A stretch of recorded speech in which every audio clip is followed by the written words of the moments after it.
Alright, hello, hello, Stargazers. Welcome in, welcome in. How is everybody doing today? Hello, hello, hello. Hello. Welcome in, Johnny Virgil. Hello, Janu. Welcome in, Kalimax. Hello, Viviana. Welcome in, Kisakai. Hello, Silence. Hello, and bye, Silence. Hello, MG. Hello, Stockler. Hello, Babylon. Hello, Weston Fox. Hello, Zangetsu. Hello, Vessa. Welcome in, welcome in. Hello, Uncreative. Hello, Sammy. Hello, Bledsooley. How are you all doing today? Hello, hello. It feels weird having that starting soon screen now when I try to do like the recaps. I'm like, oh, the recaps are like so much more exciting, and then I have like I'm still stuck with the old starting soon screen. I'm like, I gotta write on a list to change that. I really want to change that. I want to make that a lot more visually interesting. But that comes with time, right? Hello, hello. Recap, but art stream. The thing is, like, the recaps take a while to do, so I'm trying to be like, wait, I like doing the recaps when we're doing story stuff. But I should have, like, a better go-to starting soon that is just nicer looking and more enjoyable. It was, the sad thing is, like, when something is always a temporary measure, and then it stays a temporary measure for years. Like, you just put that there as a placeholder, and then, like, that placeholder is now permanent. Why do Stockler and Johnny Virgil have so much beef today? They've been at each other's throats all day. I hope you guys are doing well, though. Nothing is more permanent than a temporary solution. Recap, but fashion talk? Oh my gosh. The thing is, I would have to constantly be, like... I'd be recapping things that aren't leading into the next version of things, you know? Lurking, watching the beef and hate. Hello, newbie. How are you doing today? Hello, Airtane, but from PC. Oh, you guys are funny with the names. EJ and Stockler are fussing to be your favorite son? What?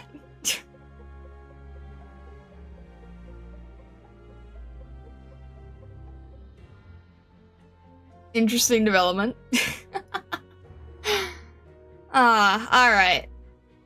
So, we're probably just gonna do fashion stuff. But I definitely wanted to make sure that we did because, I've seen a tiny bit. I have not, like, looked intensely, but I've seen, like, one of these that I've been after for a while, so I'm excited to review it. Because I just saw, like, the little preview image, and the rest, I don't know. So I thought it would be good to go through that today. Your friends? Just what friends do? Alright, fair enough, fair enough. Alright.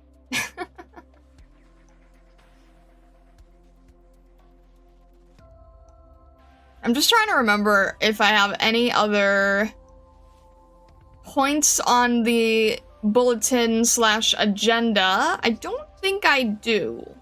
I'm trying to think.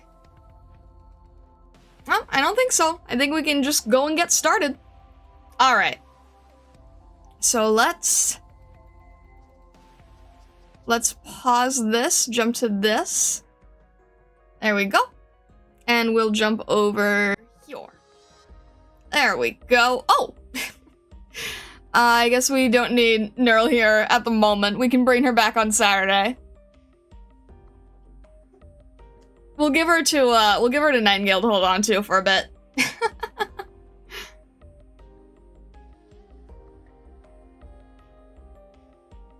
Hello, Lilith. Welcome in, welcome in.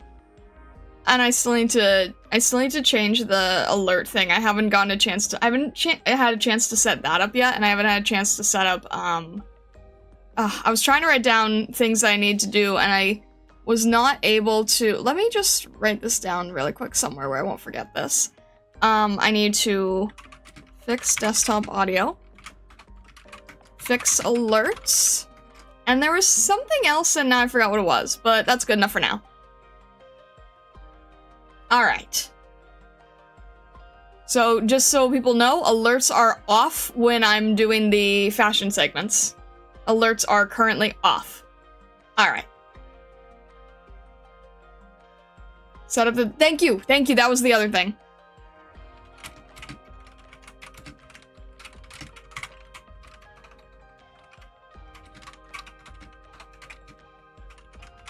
Alright, thank you. I have a lot of, like, technical stuff to fix, so I appreciate that.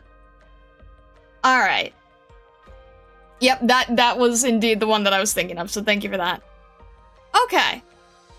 So these are the Witch Feast outfits that I have not seen yet. This will be exciting.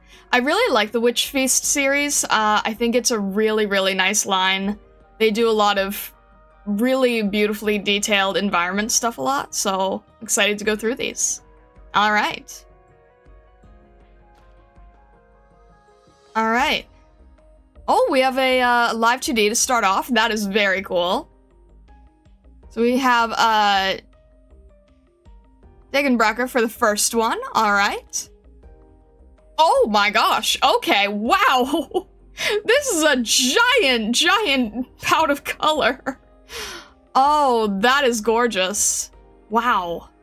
So we've got sword magic going on. Is this in a library? Oh my gosh, wow, this is right up our alley, huh? This is so amazing. Shoot, we should have done this one last. This is like a little too intense for the first one, huh? Oh my gosh, this is genuinely gorgeous. The others are gonna have a hard time competing now. This is you if you did Elden Ring? Oh my gosh. Alright, let's check this out. This is so good. Oh my gosh, there's so many beautiful effects happening here. So this is definitely like, wait, it's like a library, but it's a, oh my gosh, it's a library, but set up as a book. Is that what's going on? Let's see how far we can. Because here's the clasp that you'd get for a book, and it would go around, and then you open it up, and you have the castle and the library. Oh, it's very meta.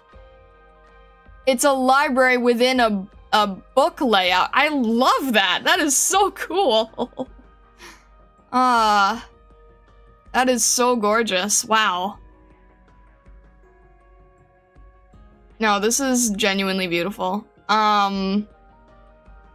This is, I don't know how to do flame work, but this is genuinely gorgeous.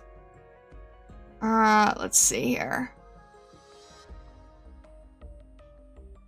And I don't think I have to worry about anything being voiced for these, right? I don't think I have to worry about that. Just checking.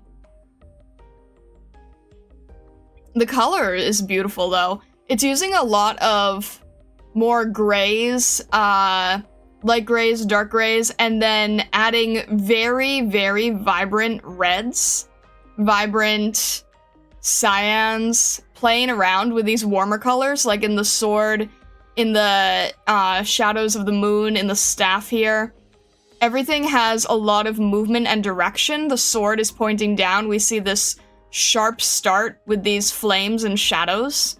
We're doing a lot of great contrast, right? Because we have the white flames in the back, the dark flames in the front, and then where we have the white flames, we have her right here in the front.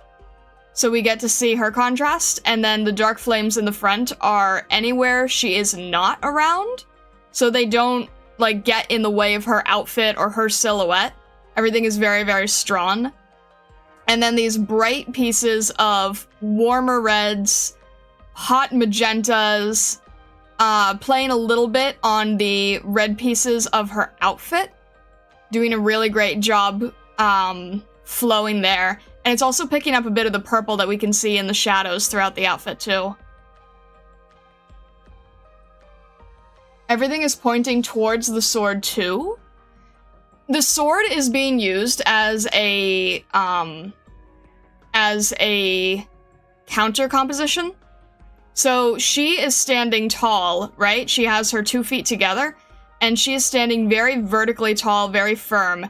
And then the sword and the flames are creating this cross division, which is adding a little bit of movement, variety, intrigue.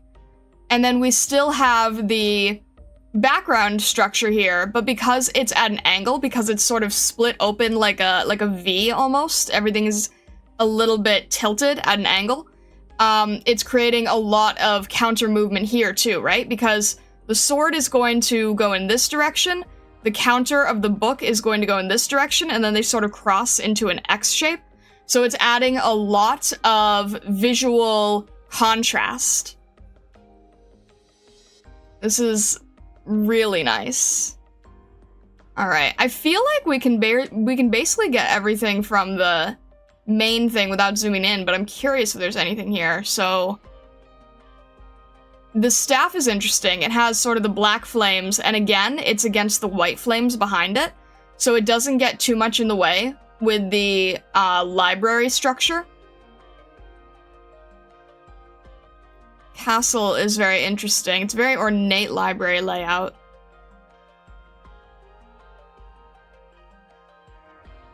Is this sort of like, we have a rail. Okay, so we're on a second floor of the library, perhaps?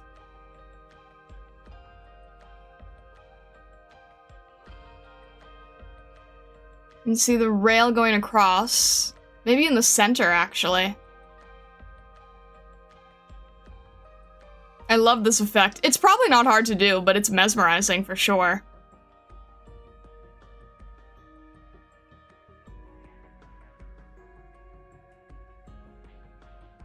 I love how the sword design itself has the horns that sort of reflect her own here. It's a very personal design.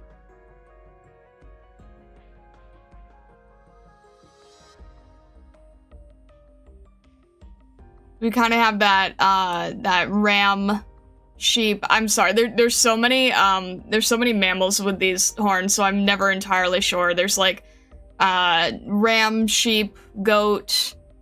There's so many different types, so I don't know exactly.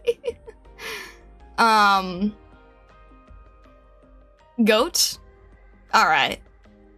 It's like it could be anything, right? It could kind of be anything. Mountain goat. Noted. I can see it. I love this, like, spell paper over here.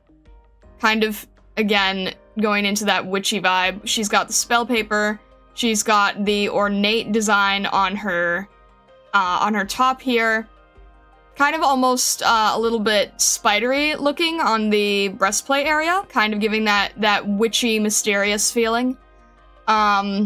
Again, I like the additional horn motif here. The laurel wreath is an interesting choice. I don't really see laurel wreath idea designs on witch hats, so that's really cool.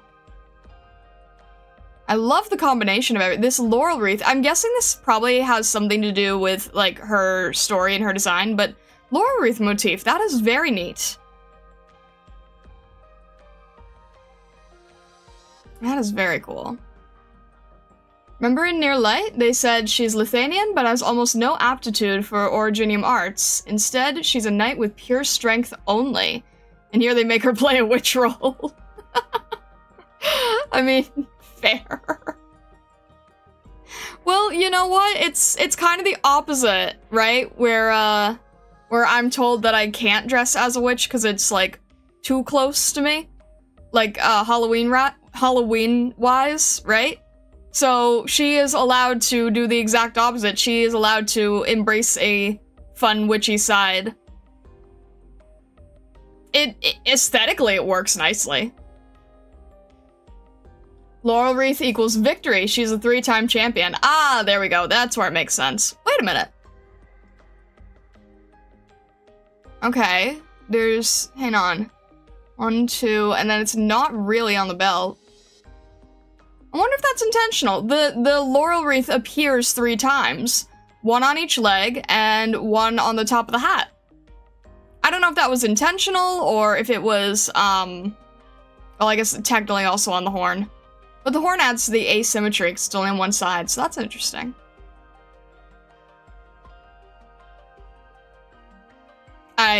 I really like this skin design just for the color alone. I mean, I'm biased with these like intense violets and bright cyans, but still. All right. So let's see here. What is the? Oh wait, All right, I'm not listening.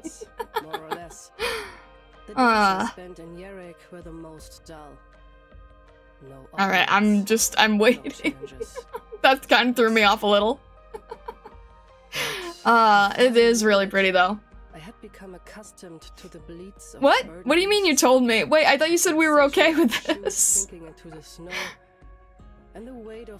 I thought we were okay. Are we good? All right. Sorry, that was very unexpected. I said, did you turn them off? I thought you said it was okay. I thought you said there were... Wait, I'm confused. No, I was told that there were no voices, so we were okay. Yeah? I said it was Johnny who said that? Oh, you were mistaken. Okay, oh, it's the only live 2D one here, right? So we're just gonna go with visual. I'll just take out headphones, play in the animation, because I still want to see the animation. And I'll just take out the headphones, okay?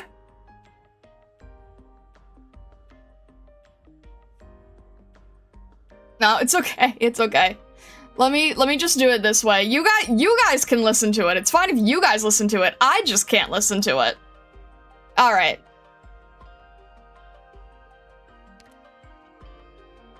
Oh, that was the idol. I get so confused between the two of these.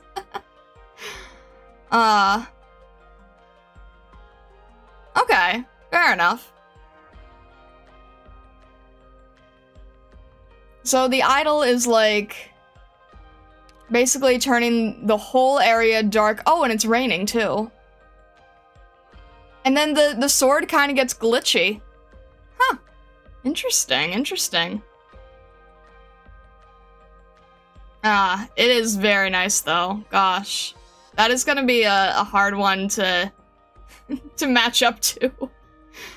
It's kind of unfair to try to compete with ones that are live 2D, but still. Oh, I just noticed the music notes. Hang on a sec.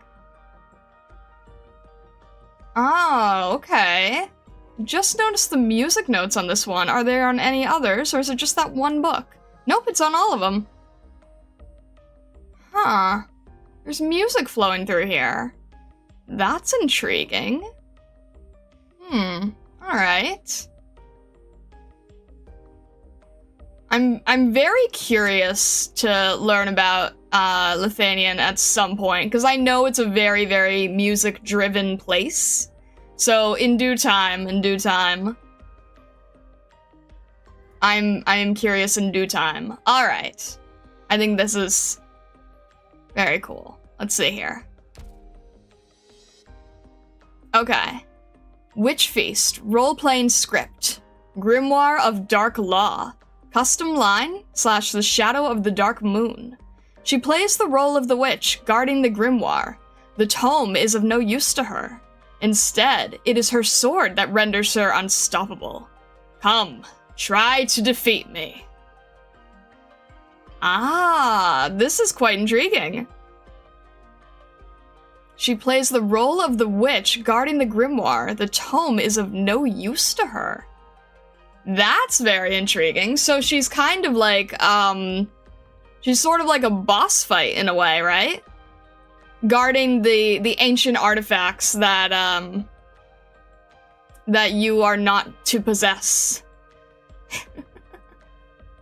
So she sort of, is probably one of those situations where she's sort of like placed there as a barrier of sorts. That's really cool. A cast fist. I don't need this grimoire. Let's fight though. I like it though. I think it's fun that everyone can like, play around for a bit. Especially with the Witch Feast outfits. I really, really like the Witch Feast outfits. Also, the chibi? Very nice chibi. You know, I'm always saying how filling the square is a good use of the chibi composition. I think that her hat does a good job of doing that. And I think that her cape flowing really helps it not feel too top-heavy. That bottom piece of the cape, like right here, it kind of helps the balance of the very large witch hat, so I think it does a good job.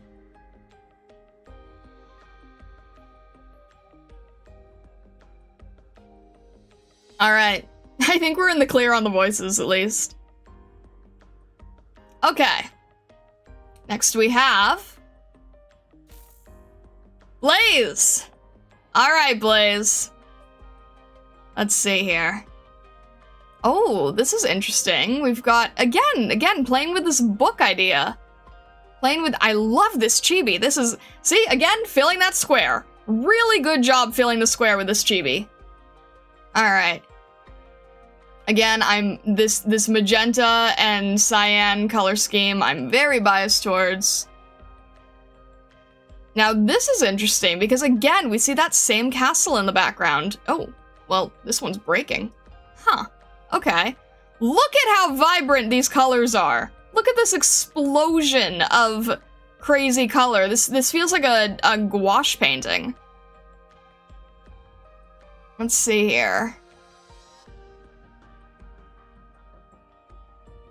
Alright, so we've got candles, votives, stamps. We've got stamps, letters, paw prints. Hello, cat. We got a little cat here. We got little origami cats! Oh my gosh! Little origami cats. Cat over here. And now this is very intriguing. I like these star designs on her boots. Those are really cool.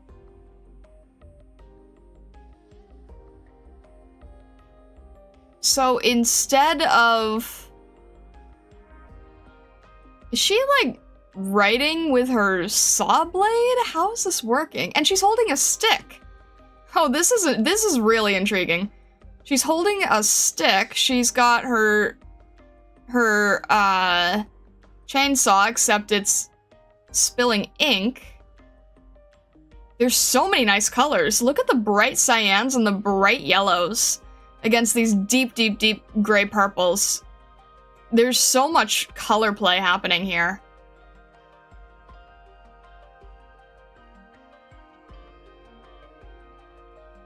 I like the decorative motifs on her jacket. She's got a straw in her mouth, I think. Kind of hard to make out. And the stick. What's with the stick? Huh.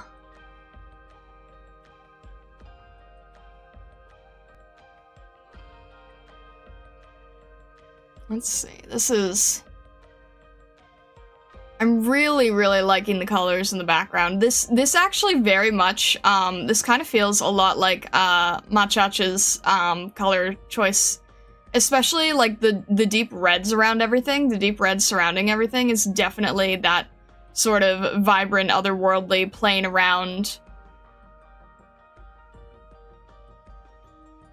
This artist definitely had a lot of fun with the color scheme.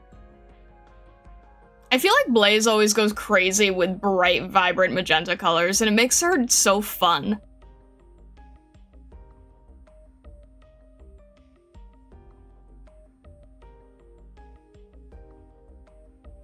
And then we got more origami cats here. More origami cats.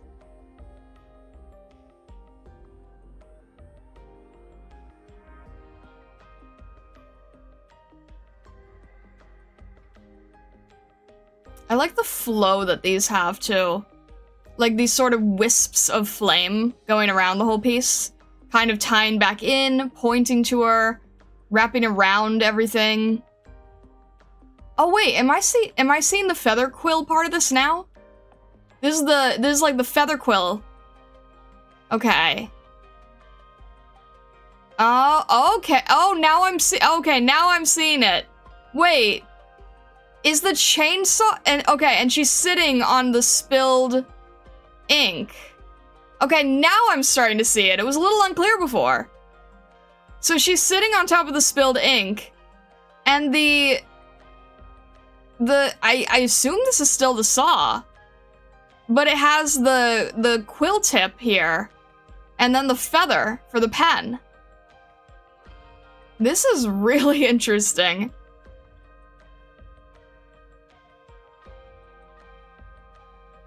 This is the, that is the hole there, that indicates this is the fountain pen. And then this is sort of the base of where the feather is, and then there's the base of the feather. Interesting. Chainsaw pen, mightier than the sword. Chainsaw pen, now that is an idea. That is a concept. I still want to know why she's carrying the stick, though. Because, you know, sticks can also be used in a very wand-like way. So that's interesting, too. Did the cat get stuck with the wax? Or is that just the ink? I guess it's the ink. I'm seeing blue ink spilling into red ink here. And then the red seal. Huh. Also, like, look at how beautifully her hair is wrapping around the silhouette. Look at how nicely her hair wraps around the form of the cat. It sort of like closes in the cat imagery with this rounding over her form, and then it's played next to the flames that we have in the background, and then her own tail is going counter in, again, this X form, this dynamic movement.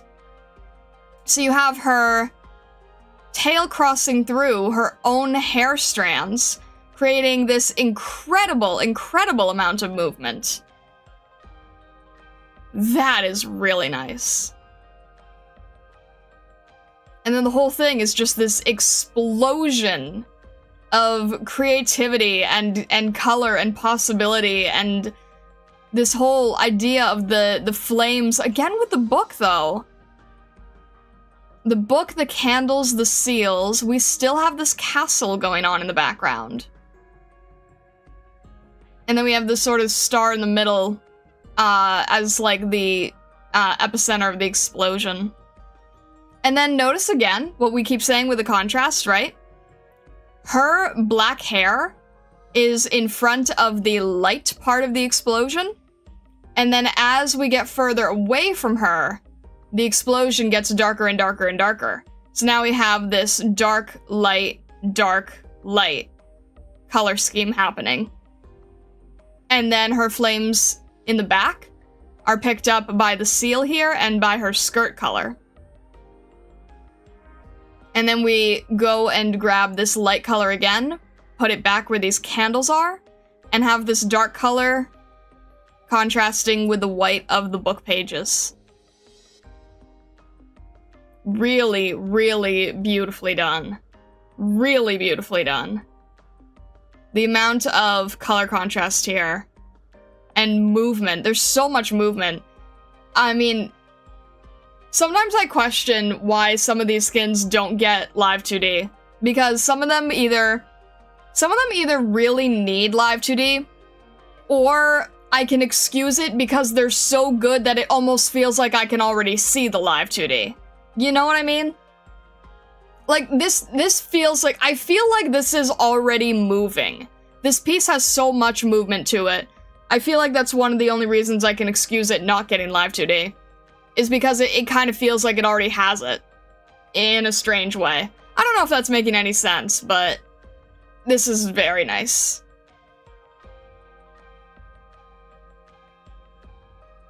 Alright. This is really good. And again, perfect balance in the chibi. Really, really perfect balance in the chibi. Alright, let's see if we can figure out anything about my curiosity with this pen and such. Okay. Witch Feast roleplaying script. Grimoire of Dark Law. Custom line, Explosive Blue Flame. She plays the role of the hero seeking the grimoire, said to have been born amidst the everlasting flame. Whichever brave soul claims it can break through all rules and bindings. Ah, alright. I love how the story is coming together here. So she is seeking the grimoire that Degenbrecher is guarding. Whoever claims the grimoire can break through all rules and bindings. Oh, I love these little stories. I love how they all, like, counteract each other. That is really, really cool.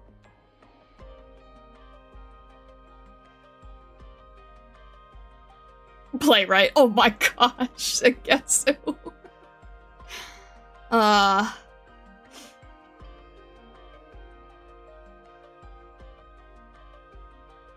So I'm curious. So she's after the grimoire, but then I'm curious about the book and the ink now. Does she have it, or is this like her own version of it? Is she still seeking it? All right. Let's see who else is in this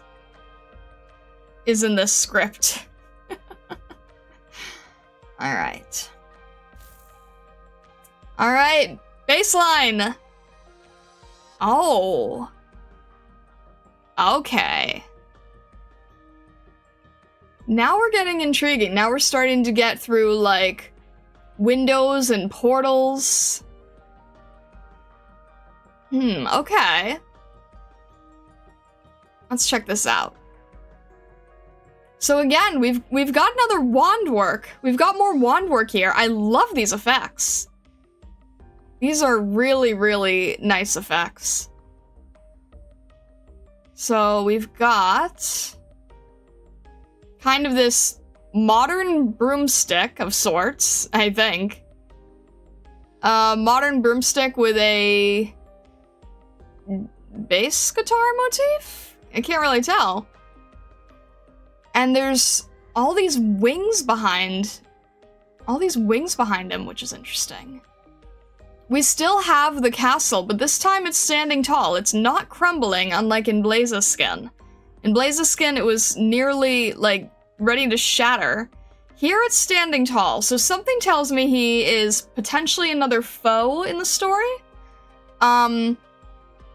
We can see that there is, again, another open book behind him. So the open book has the wings, as well as this dark forest with wolves. This Bassline, I'm guessing Bassline is Lupo, based on this imagery. Is there anything that we can get from the background of the castle here? I'm just seeing if there's anything that stands out to me. The castle pages are sort of interspersed between the book and IRL behind. And the wings are very... The wings are sort of cut out of the book. And I think I see an eye here. Okay. What is the storyline here? So this is definitely like a... This is definitely sort of meant to be a witch's broom, but like a modernized witch's broom.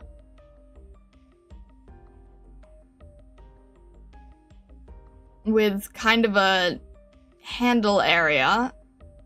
I wonder if this expands in some way? And I noticed this is the same motif that Blaze had on her outfit. I don't remember if Degenbrecher had the same one, but I do recall this being on Blaze's as well. So, unlike Blaze, who had kind of like a regular stick, this looks like a proper carved wand, right? With this twist, it looks like a very specific type of wood. Blaze had what looked like a genuine stick. Bassline looks like he has a proper designed wand. Little bits of metal as well in everything. He's carrying a small book.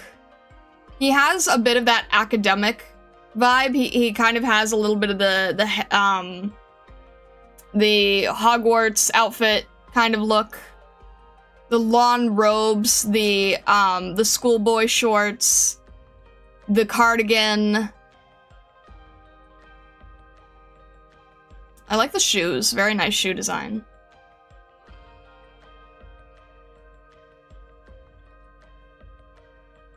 So we have this wand that's kind of making these effects going across, these magical effects. And then this ribbon, I'm guessing, is another way to tie the book together, right? This ribbon is probably the seal on the book, kind of like we had the other one with the buckle on it. And then this book kind of opens with this portal-like window. That is very interesting, too.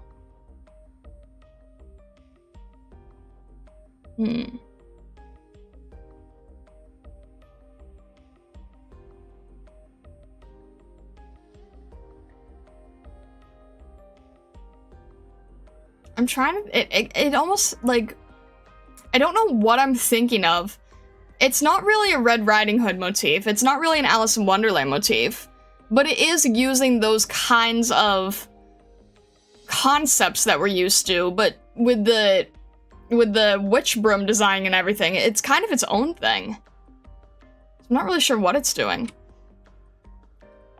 It's mainly using blues, cyans again, and gold. Lots of gold and lots of bronze. Really hardly any warm colors aside from the bronze and a tiny bit of the red ribbon here. And I'm guessing the red ribbon is to contrast with his, or to complement his red eyes, right? So he's got red eyes, he's got the red ribbon, and then I don't think it's anywhere else in this whole design.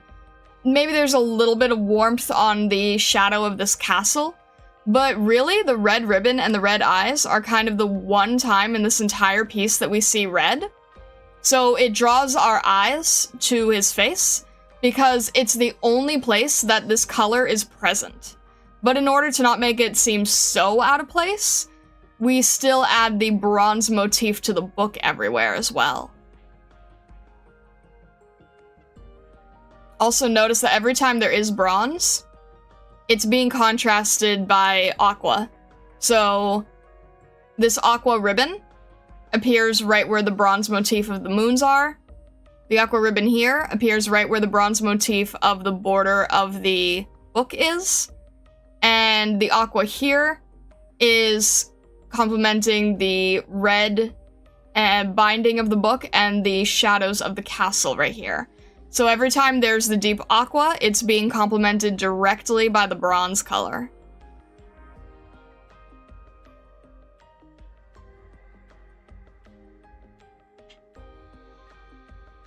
Alright here.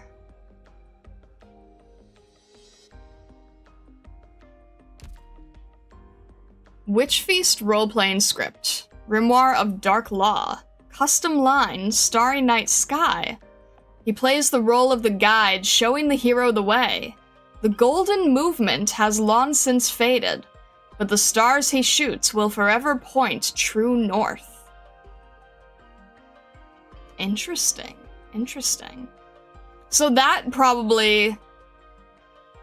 The golden movement has long since faded. The stars he shoots will forever point true north. So that is really interesting, right? Because I was saying that that motif on his jacket was the same that Blaze had. So hang on, I want to check something really quickly. So Degenbrecher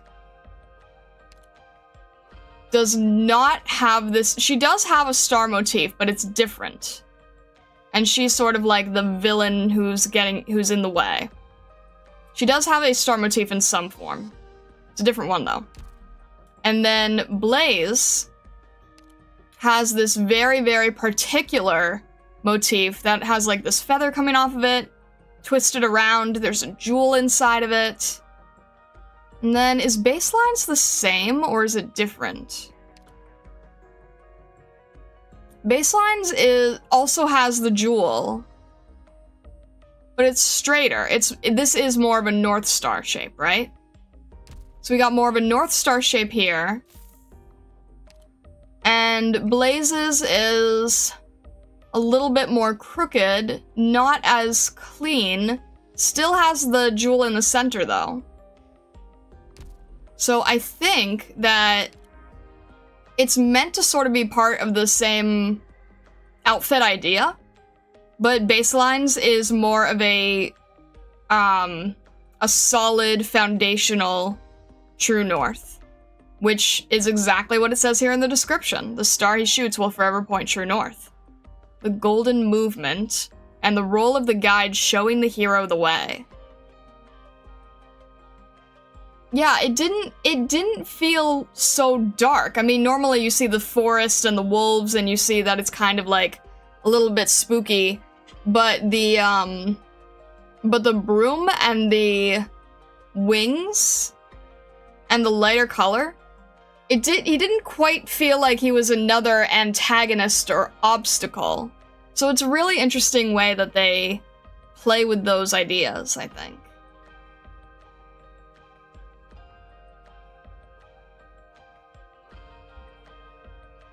The real grimoire was the stationery supplies she found along the way. It's very curious for sure. It's one of those things where it's like, wow, you set up such a cool concept. I want to know more. I want to have the whole story now. I love the idea that some of these outfits are plays and scripts and tales that everyone sort of gets to roleplay in. I think that's such a cool idea, genuinely.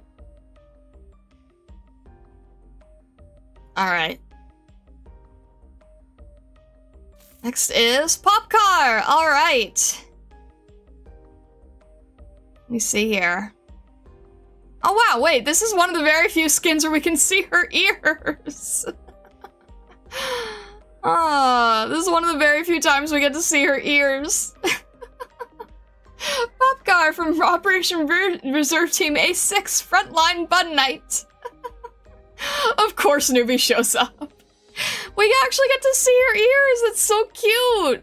We never get to see her ears. Aww. Well, that alone makes this worth it, doesn't it? Alright, I'm already seeing bunny motifs. I'm already seeing so many bunny motifs. This is like, Popukar gets to fully embrace the bunny side, and I love it. Alright. I own this now, I've been waiting for the skin. Newbie, you're gonna end up having, like, your niche is gonna be, like, Witch Feast at this point. Alright. Okay, let me zoom out a little bit here. Very interesting again with the star motifs. So we've got little bunny gilded pieces here.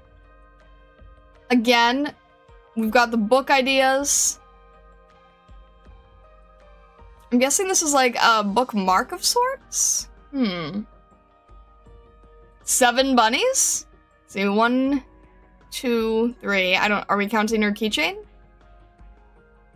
4, 5.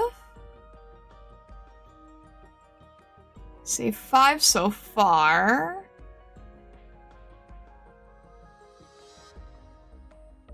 Are there any in here? It's kind of hard to tell.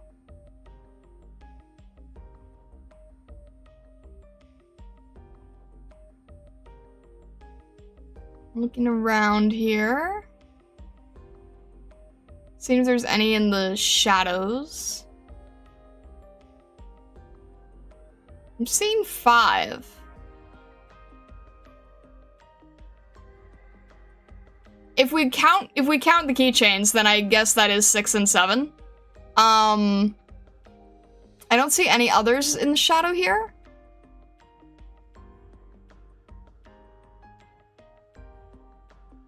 And she doesn't have the same type of pieces that, count the eye patch? Does the eye patch count? She also, doesn't have the same, pin that Bassline and Blaze did. She has one that is on the center on her neck, which is exactly what Degenbrecher did. Therefore, I think she's probably an antagonist. But let's see here. I love how this is just like, this main idea of these bunnies are just a really good way to fill the space. Because if it had just been this book, it probably would have felt a little bit, empty. So I think that just this little motif was a really good idea. And then the fact that it's mirrored here is also very helpful. We've got these 6 stars that have this will-o-wisp type of idea. These floating books. These trailing books, kind of.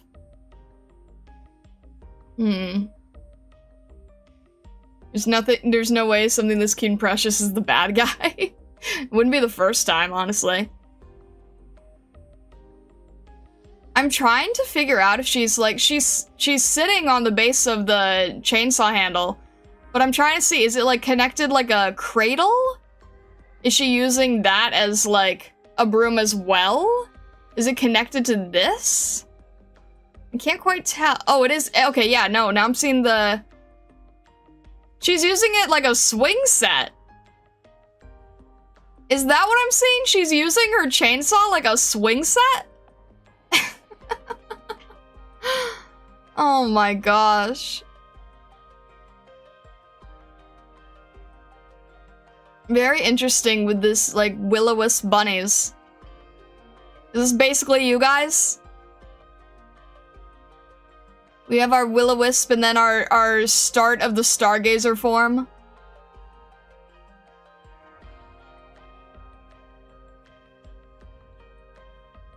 And then the background is interesting, because it's like... The angles don't quite make sense.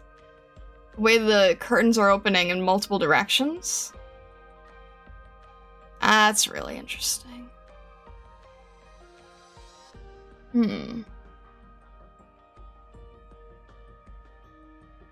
Oh, also, I can tell here that they're using the border effect tool.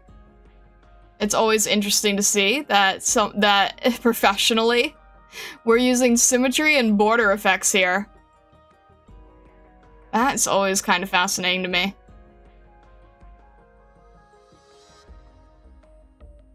You can tell because it's just a little bit choppy in some areas and a little bit uneven in some areas. So you can tell that it's using a border effect.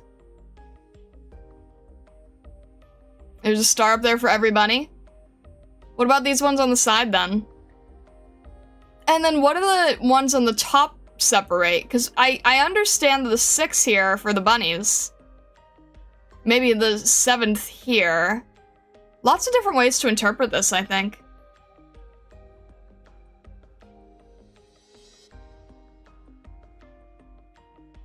I also like the movement with the books kind of going around this circular motif.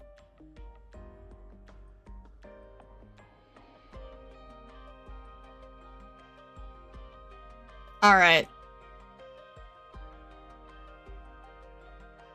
And again, the magenta areas are just on her areas, right? On her saw, on her keychain, on her outfit. And then everywhere else, it's bronze, maybe gold, silver, gray. The warm colors are still located central to the character. What's the triangle thing people use to draw circles? A compass? You think it's like a compass, maybe? I don't know.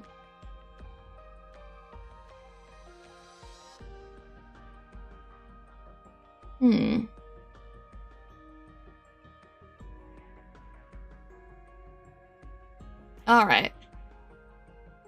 Let's see what it's saying here. Witch Feast role-playing script.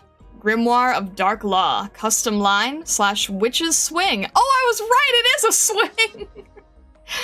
She plays the role of the young witch brought by her dark mistress to gain some experience. Who says a witch's swing has to be a broom? A chainsaw works too! Ah, we totally got it! We totally got it! It is indeed a swing! She plays the role of the young witch brought by her dark mistress to gain some experience. Okay, so it absolutely is Degenbrecher and Popukar versus Blaze and Bassline. That is hilarious. I love that. I love how we could read and decipher and like get down the concept based on the visuals. That's so good. That's so good. Ah.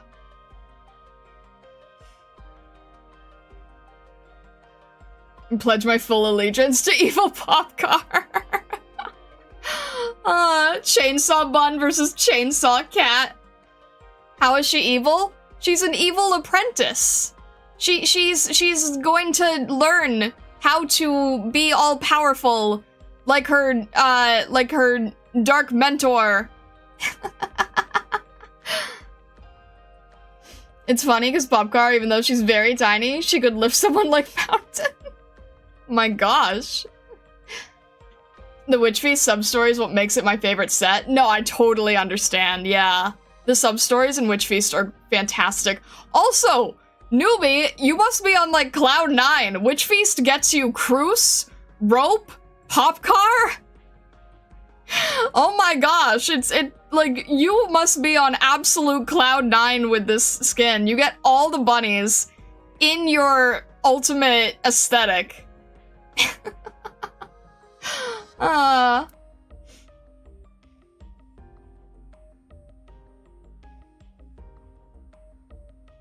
Dark isn't always evil, it's just a stereotype.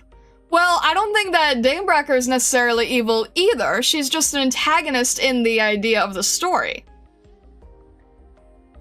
Yes, I am. Want to see fan art with Degen teaching her how to use a sword? That would be so cool. Shamare is a good girl and she's darker than dark, but she's not in this castle, in this instance of this tale.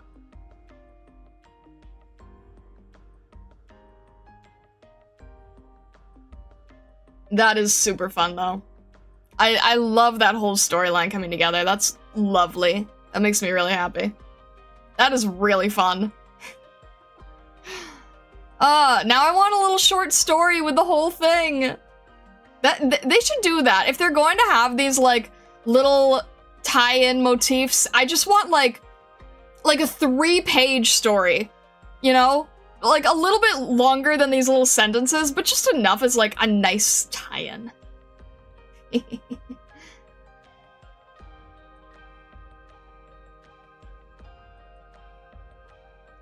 Starlight Akari must defeat me to obtain the AK Grimoire I possess. Oh my gosh.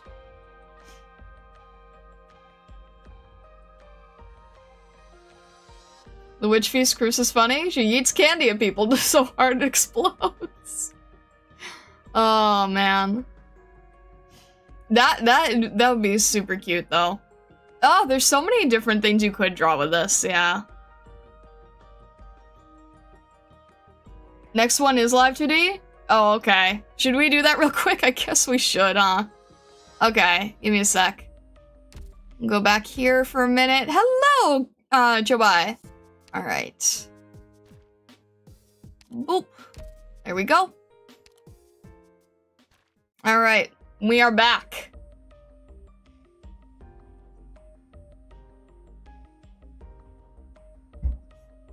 Lee again, huh? So we have, let me just go over these real quick. We have Shadow of the Dark Moon, Explosive Blue Flame, Starry Night Sky, Witch's Swing, and Trust Your Eyes. I don't know, but okay. Alright. Oh! Okay. So we've got our parlor trickster here, huh? Oh, yep, definitely. 100%. Yes, parlor trickster.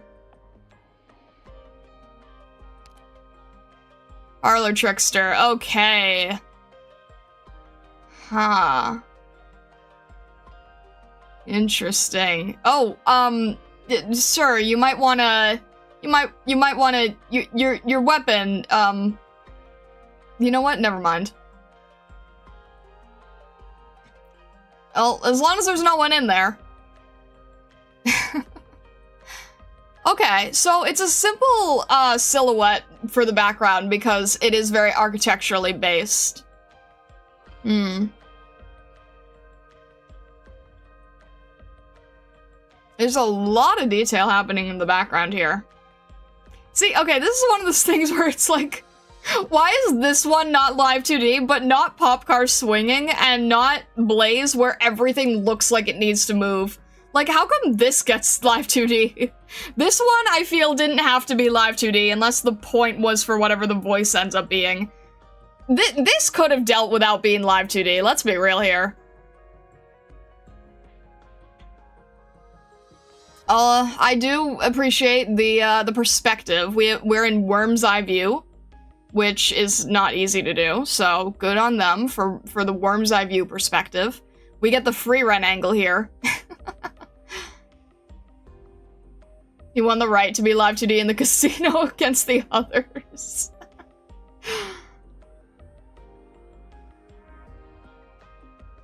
Why do you do this to me? What do you mean?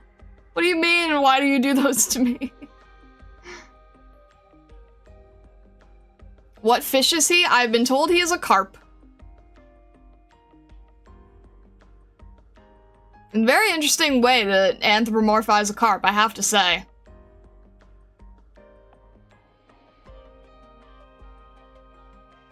Alright, let's look at what is in the background here. Since it's all glistening in front of us anyway. I see a crane on top of a turtle. Feel like there's a mythos to that.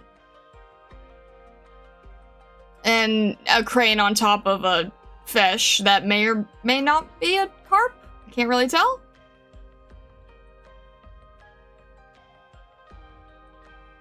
I cannot make out anything here except I think I see butterfly specimens, which I guess contrasts to the butterfly specimens here. It's surprisingly low res, so it's really hard to make anything out.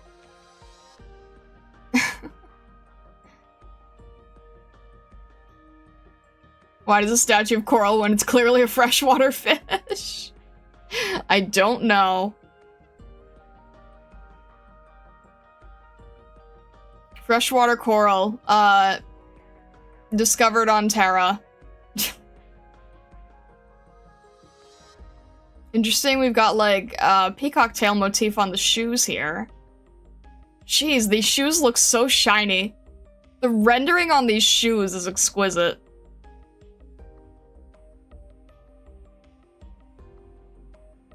Any other key hints here? Or no, we are just stuck in the parlor. This is such an intimidating angle, jeez.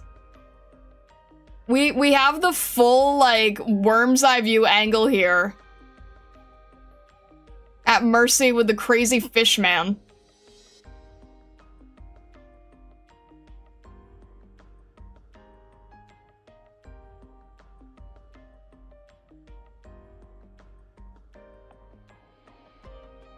The rendering on the clothes is really nice, though. The lighting on the clothes is really good.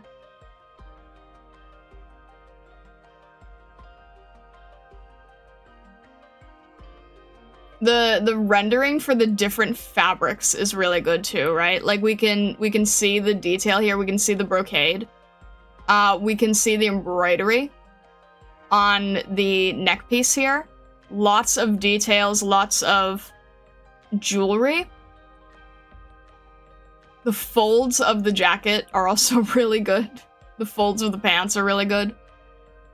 you just get a feeling for what each material is based on the lighting and the rendering, and that's not easy to do, so I do have to commend them on that. Even the fact that you can tell that this is silk based on how the light hits is really nice. And then you kind of get the leather feeling for these shoes. This is perfect clothing rendering, I have to say. Alright. Let's see here. So the idol is... Ah, yes, parlor trick. Okay. Very, very interesting on the parlor trick.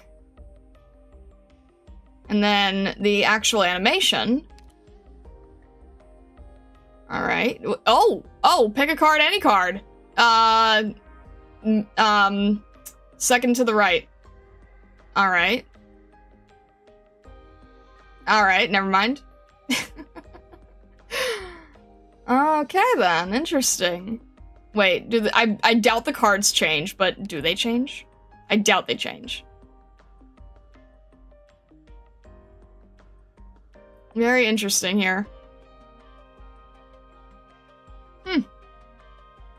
Alright then.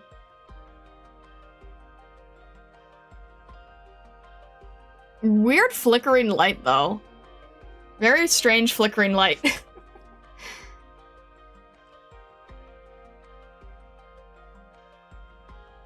It's a very well-lit room. The atmosphere is on point for sure.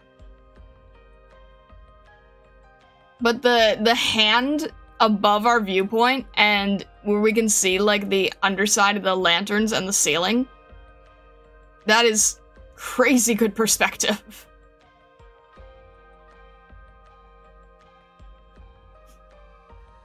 Choose a card. This? Good. You chose a card. Congrats. Now buy the skin. It's like, yes, was this your card? Oh, your credit card? My mistake. Alright. The light flickering adds a sense of mischievousness or danger to it. Absolutely, yeah. No, you definitely, like, look at that grin. No, he's absolutely up to no good. Oh, man. Actually a good feel for the persona you're going for. Oh yeah, Armatox, you're all about, like, the casinos and the mischievous, like, do antagonist type of deal, aren't you? Yeah, this is probably a really good reference for you. Alright, I'm curious, what does this say? With your dapper hat and everything. Witch Feast roleplaying script. The Curious Trove Manor. Custom line, trust your eyes. The actor plays the role of a great thief magician here for the treasure. No, come now. Doubt those eyes of yours. Trust his hands. Yeah, he's absolutely up to no good. Look, there's a gargantuan blade near him. Seems like a good person. It says right here that he's the great thief magician. He absolutely is gonna take our credit card.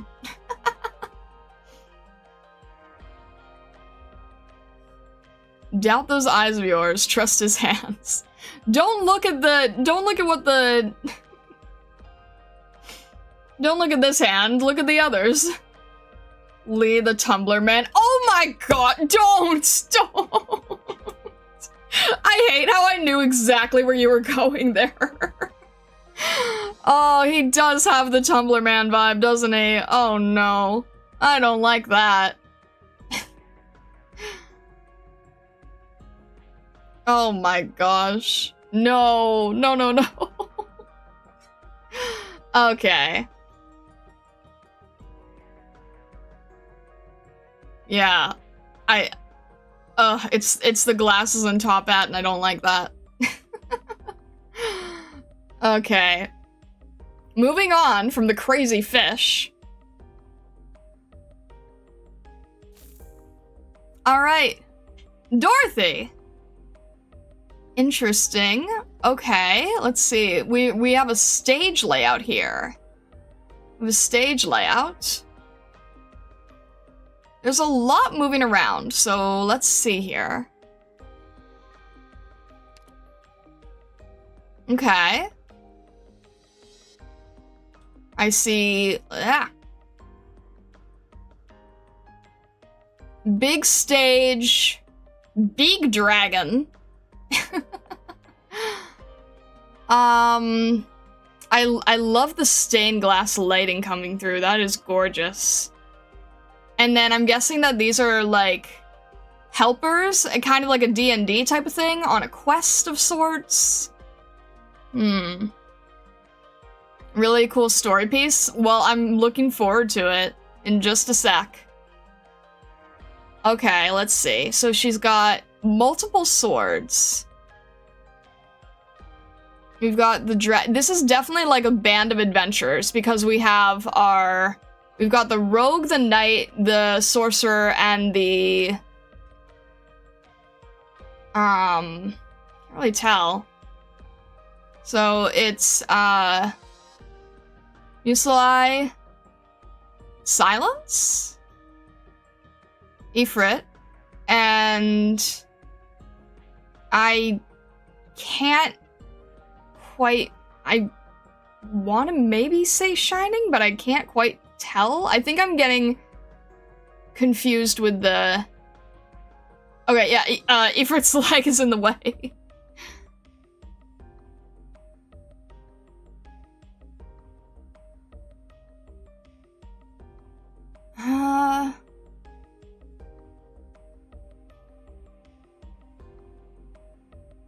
Very confused by this one. Eh, really?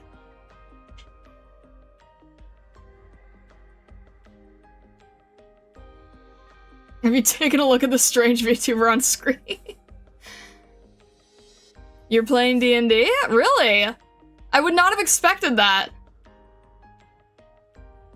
I could have... I guess because of the top here, right? I think this is kind of the only... Huh, interesting.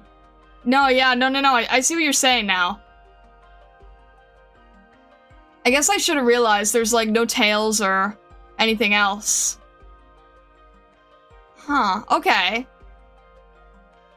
Interesting. Now I'm even more curious about the staff and the lantern. So we have the staff and the lantern.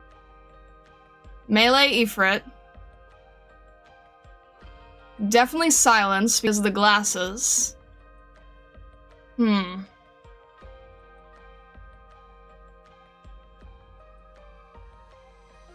It's Solopsis?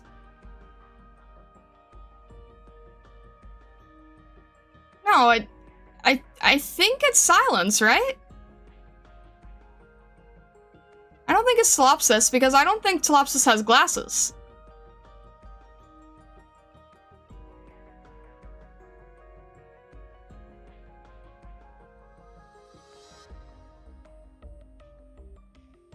Yeah, I'm pretty sure. Alright, monster manual. It's been ripped up here, so we've lost our guide. Dungeon Rhine. Oh, okay. That's why. Okay, Rhine Lab. Okay. Well, we're quite a far away time from learning about that, but... So, Rhine Lab D&D layout. Very interesting. Okay. We got our standard dragon here. Wait a minute. Is this supposed to be Saria? Is this Saria as the dragon? Oh, I love that. Oh my gosh. No, I'm looking, I'm like, wait, do we have 2 legs or 4 legs? Hang on here. Oh my gosh, that is amazing.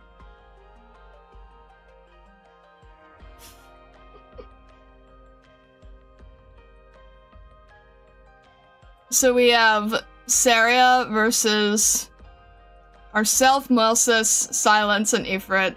amazing, and I don't know anything about Dorothy. I still really love the lighting here. This is fun. This is a fun skin with the entire D&D layout. Technically not a dragon, but a wyvern. True. Well, it says Dungeons and Rhine, so it's not even bothering with the word dragon. Which I guess is a clever way of doing it. Saria versus entire Rhine lab.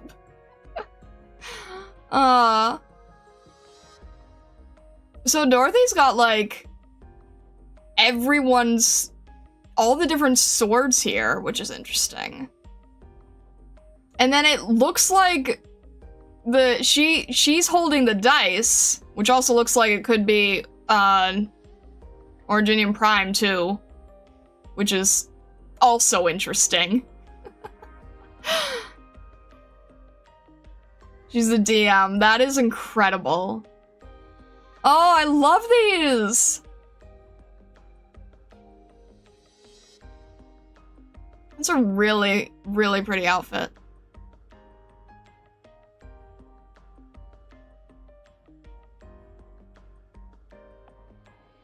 I'm very curious by the different I'm assuming each sword represents one of them, but...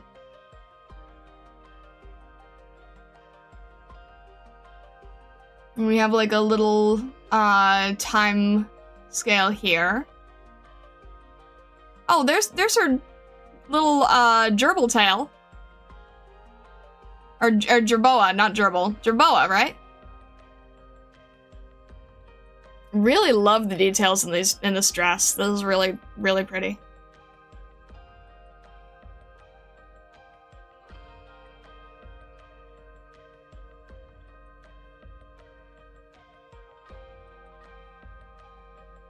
I love the lighting and the movement across everything.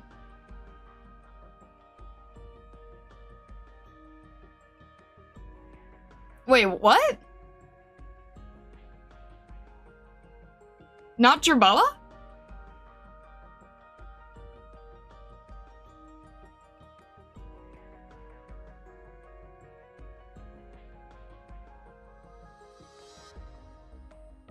Oh, the other dice here? Yeah, you're right.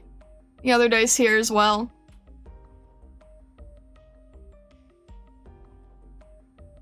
Other types of dice.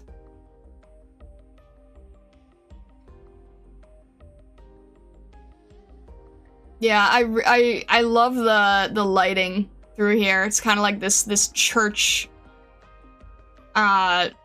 wyvern crashing through the church type of situation. I love how, because this is Dorothy's skin, Dorothy is the only one in full color, and everyone else is sort of more in that, like, tabletop statue form, so that you know who they are, but it doesn't visually distract you, and I think that that's a really, really good design decision. And then, of course, Saria Wyvern has to be a little more colored so that you can recognize the horn color, but still, I think it's a really good design decision. Silence is about to cast Fireball, and she did not ask how big the room is. Yeah, everyone looks like little figurine pieces. It's got, like, the nice tabletop feeling. That is really cool. I really like that idea. And again, so much movement, right? Like, Saria's wing here, with the movement of the dust, of the explosions, all sort of tying around here, wrapping around. And then this sort of, like, almost thread wisp with these swords. Lots and lots of movement going around in so many different areas. And then, oh, wait, this is interesting. Oh, I don't know if this is intentional, but it's really cool. The thread here going around, and then with the swords, and then going around Saria's tail, kind of is creating this, like, figure 8 motif. I don't know if that's intentional or not, but either way, it's a really cool design element. Which is, it's kind of like combining the visual of what's in front with the visual of what's behind, and sort of continuing this chain of shape language, which is really cool. And then it goes back around the wing and around the base. This whole thing has so much flow to it.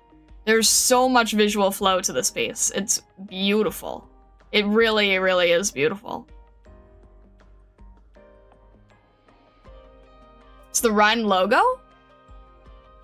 Oh, right! Rhine logo is the infinity symbol. Oh, man! That's so cool! Because it's so subtle. I mean, like, you can see it, so it's not, like, subtle enough, right? But it's, like, the way it's being done using both what's in front and behind, that is beautiful. That is really gorgeous. That is gorgeous design language right there. All right. Give a raise to that artist because that is brilliant.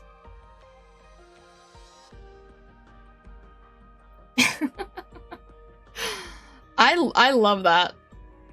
I love that so much. Because it's not just, if it had just been one piece, if you had just taken this strand here and just had the entire strand being infinity, then it's like way too obvious and in your face. But because it's half a strand and the other half is being done with Saria in the background, that's what makes it even more impressive to me. Because it's taking two halves of the foreground and the background and putting them together and creating a visual optical illusion. And I really admire that.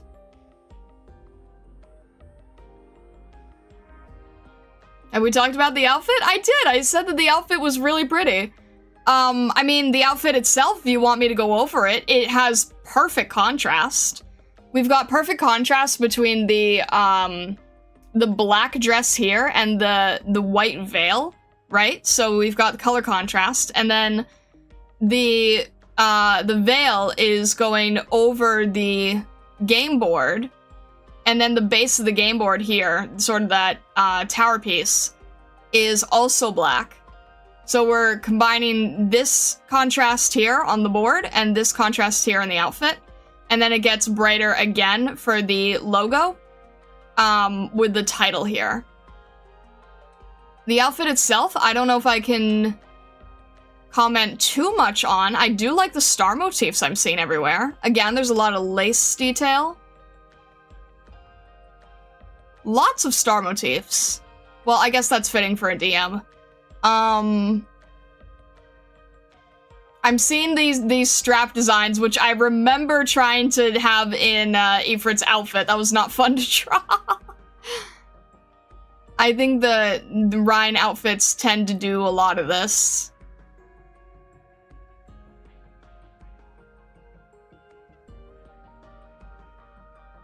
Really gentle, really graceful. I still want to... The sword thing is so interesting to me.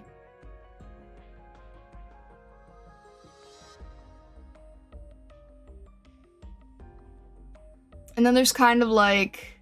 Again, really good balance here with... What's interesting here with the outfit, right, is we have like very, very low detail, but strong contrast. And then as we get higher, you have a lot more detail going on. You have a lot more smaller pieces of contrast. It goes from like low detail to high detail as you get closer to her face.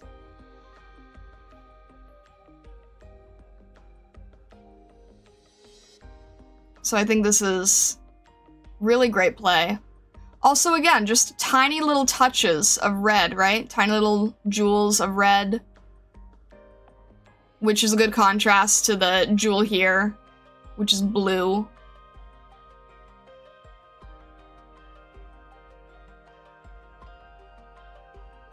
That's really nice. This is very fun. So I'm guessing THLPH already has this skin just for all the Rhine references. But that's really fun.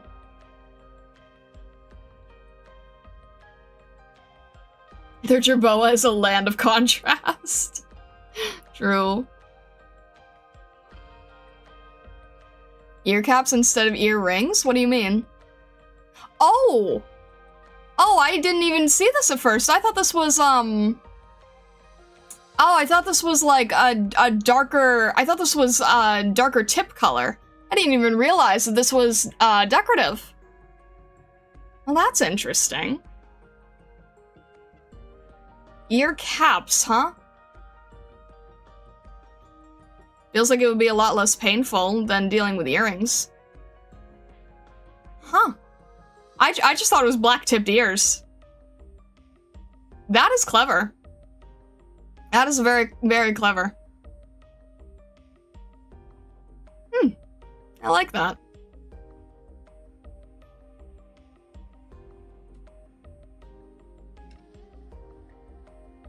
Really, really great lighting.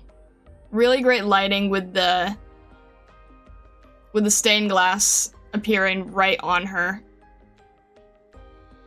And you can tell here that there's just the brightest light against the back of her ears, too. Beautifully, beautifully done, honestly. Alright.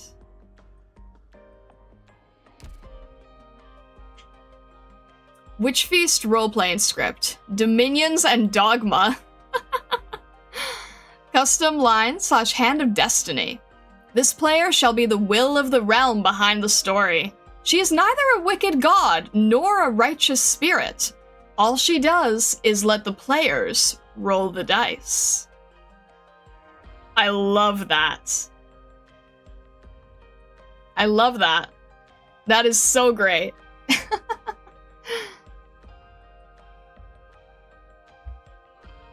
So she is indeed the DM, yes. I love how this is written. She is neither a wicked god nor a righteous spirit. All she does is let the players roll the dice. I love it. I love how it's written. Okay. Next up, I saw that this was the preview. I have not gotten to take a huge look at this, but I know that I've been after it since the beginning. I've been waiting for this one to come out since the beginning. Alright. Fiametta! This is just... I love this. I love this. I really was so happy to see a skin that really showcases the Phoenix. Really gives the Phoenix its spotlight here. And this is such a gorgeous outfit, too. Alright. Let's see here. So we've got the entire Phoenix motif around this. We've got curtains here. Okay. We've got curtains, so there's kind of like a stage look. Let's see here. She's on a stage. She's got sort of the scroll here. I'm guessing this would be like the play title. I love the bright red cape being the same color as the curtains. There is a huge amount of fanfare here. There's a lot of like... Okay, let's see. There's a lot of little details. Okay. I think I know who this is, but I'm not gonna say anything because I don't think I'm supposed to know right now. But alright, we've got someone cheering from the audience here. I think I know who it is, but I'm not gonna say, because I think I'm very far away from this. I'm trying to see, do we have anything else that I can't make out any of these pieces, I don't think. Maybe a script here?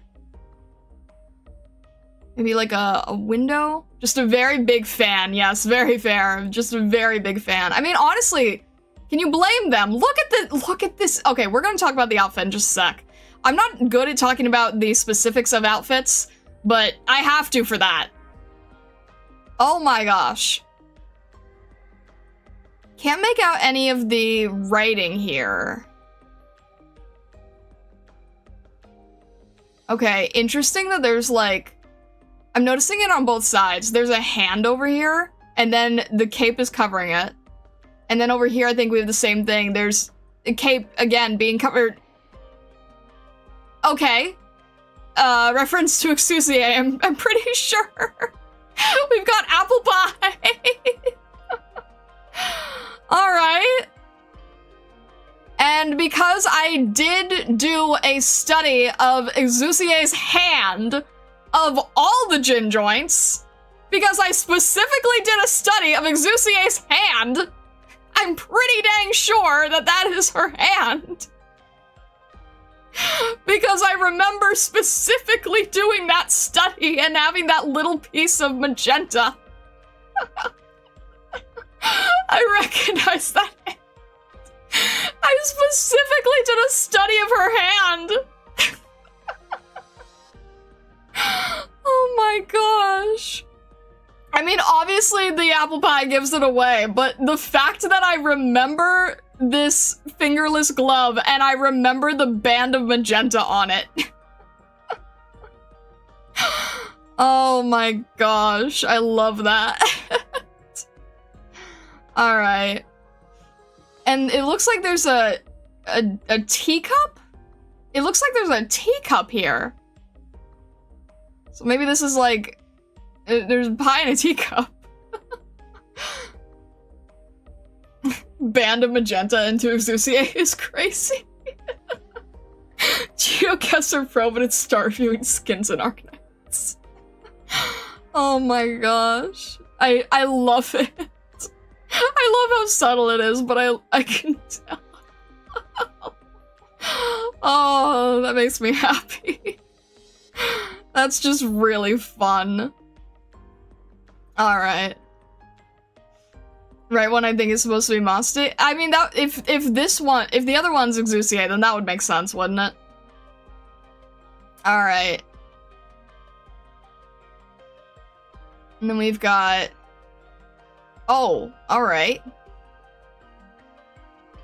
Interesting. Now we have two other hands. This one I definitely don't know.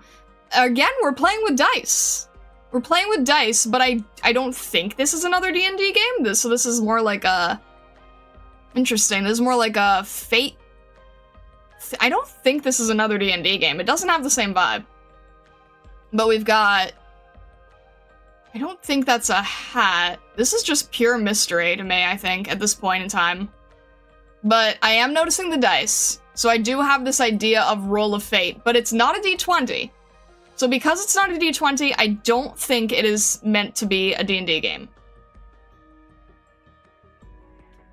We have all these burnt up papers. I still can't make out what this is. I can only see, like, tile. There's a lot of little pieces I can't quite make out here. I'm trying to see if there's, like, a... This kind of has a crane like it's a phoenix. And it also kind of looks like a chess piece. I'm seeing the crane of the neck. It kind of looks like a bird neck. But it has a flat bottom, so it's like a chess piece of a phoenix. Lots of different things burning. Lots of different... Can't make out anything here. Lots of writing burning. Lots of papers. I think it's intentional that you can't read this. Everything's being covered up. So lots and lots of detail happening here. But overall, like, the composition with all the movement, this is all very gorgeous. I really wanted to, I'm so glad that there's a skin that shows off the actual Phoenix element to her. Because I didn't know anything about her in the beginning. I remember I just, when I started out, I just straight up wanted to know, is there a Phoenix operator? And then I saw the skin, I'm like, okay, yes, there's definitely a Phoenix operator. So I've wanted this skin for a while. I only saw it once. I did not, like, dive in and observe it like this. I only saw it last year. Actually, I think around the same time. So, yeah, it's been almost a year since I've seen this thing. Very interesting sword design, question mark? Lots of wing motifs. Big giant jewel in the center. Can't tell if this is...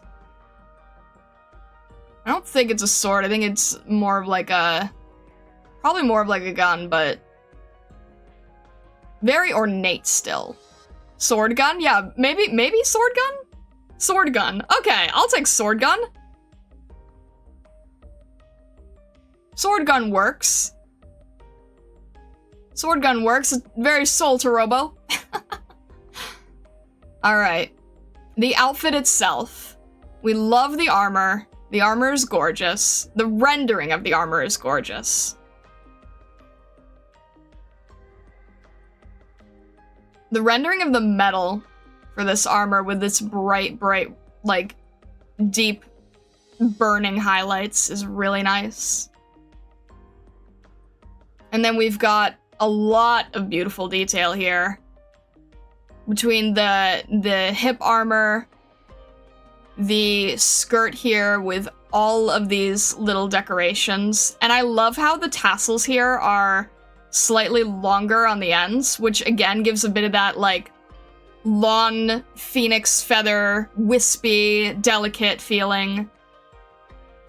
Delicate in, like, a graceful way, not in a weak way, right? Again, it kind of mimics her tail, her very wispy phoenix-like tail. So I really like that motif on the skirt. And then sort of this leather and metal to tighten it up and strengthen it. I think it's interesting that she doesn't have metal breastplates like you would expect. This is more of like a delicate cloth. And she does have armor on her shoulders and on her hands. We still have the exposed arms here, but I'm guessing that can allow for some good free-flowing movement. And then she also has the wings decorative on her head, so that's more of like a crown, like a winged victory type of feeling. No piece of her outfit is without extreme levels of detail. And then this is like the main gun she uses, right? Everything here has a lot of detail. Her face is exuding confidence. This is definitely like a... This feels like a final conclusion to the story. To whatever the Witch Feast tale is. The hip protectors are called tassets. Okay, interesting. Standard gun and her big gunblade is for skill attacks. Ah, nice, nice, nice. Okay, noted, noted.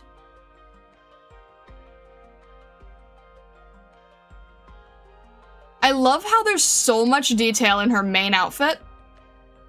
So then when we have these giant pieces of cloth, these giant capes, they can be a pure solid color, right? Because if these were really detailed, if this cape area, either the red or the white, if these were detailed, it would feel way too overly detailed. So the fact that these are solid color and then she has all of the detail in her main outfit is creating a great contrast of detail and not detail. It's kind of the same that we saw in the Dorothy skin, right? Where it's like the bottom of her outfit was extremely basic with just a little bit of embroidery, but mainly basic colored cloth. And then the actual outfit closer to her head was where all the detail was put in. That balance is really, really good too.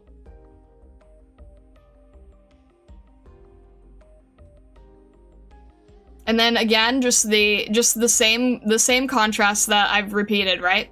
if you have a dark area here, there's a lot of darker colors on her. And then you have the phoenix behind her with that lighter color, sort of framing her. Literally framing her. Look at this. The neck of the phoenix is framing her face. And then her arm being lifted closes the frame. That is kind of brilliant.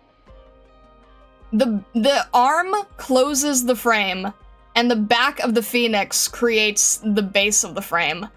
And it fully encapsulates where her head is, and it just immediately forces your eye to draw into to where her head is.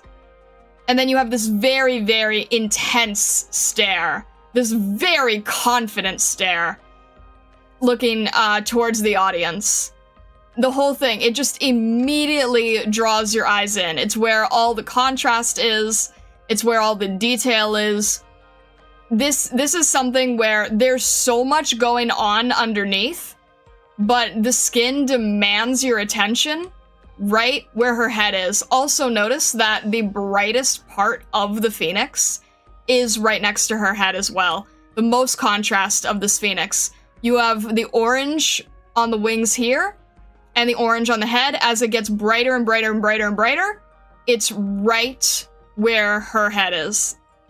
That the artist wants you to look at. It is immensely, like, it's so good. The contrast is so good. The composition is so good. This weave of making you look straight at this area is so brilliantly done.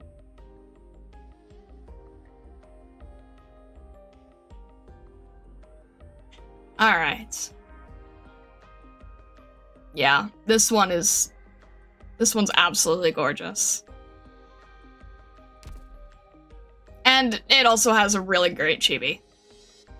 The cloth here doing a great job framing her tail being easily seen here with a lot of movement. That is really good too. All right. I'm definitely grabbing that one. I have the voucher, but I don't know if you have to use that from your inventory or not. Posted a base animation in Starlight Chat? I will have to check that out later.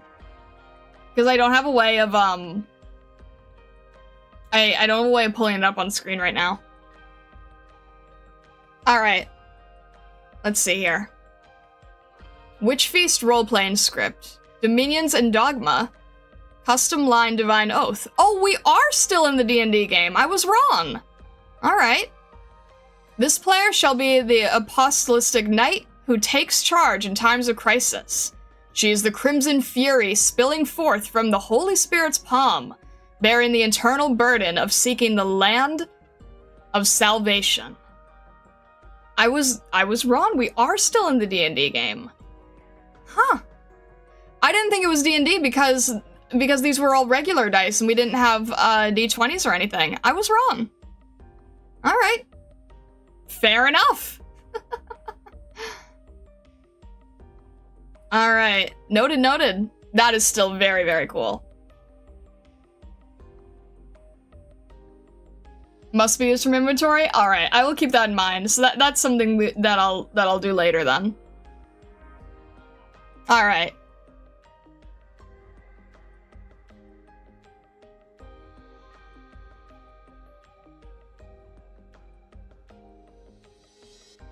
You roll a d20 to decide if you hit or not, but damage uses smaller dice. Oh, okay, okay. I think I got confused seeing the different, the variations with the skins there. Alright. Let's see here. Next up is... Quercus! Alright! I just picked up Quercus, from shop before she left, so... is she still in there for one more day, or was this like the last day? I grabbed her, I think, I want to say last night. I love Quercus's design. She's so pretty. She's so pretty. Alright. The bard. I love it. Look at how much fun she's having. Look at that chibi.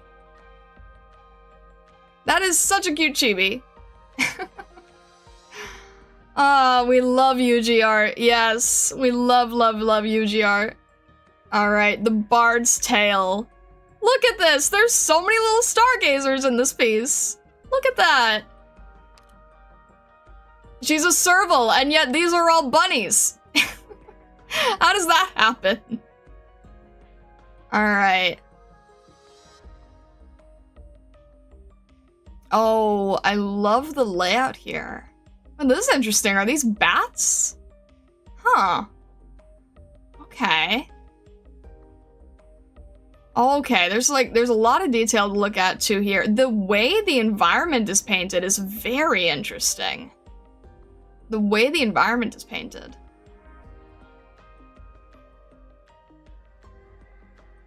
Should do one of the streams with Yuji's Twitter account? The only thing is, I think Yuji has spoiler stuff, right? Maybe not, but I always have to be careful. I have to be very, very careful when looking at Arknights artists. Alright. The Bard's Tale. Let's see here. Let's look at the background first. Look at how impressionistic the background is. These colors are very Monet looking, right? It's very, very impressionist color work. It feels a lot like Monet color. So okay, we've got cat. And then these are definitely bunnies. Little bunny pieces. Bunny player tabletop pieces. The Bard's Tale. Love how elegant this is. Just this piece alone. Just the symbolism of the graphic design work is very nice. So we got the cats on the outskirts, and then the bunnies in the front here. The One Ring Bunny. Looks a little bit more like a donut, don't you think?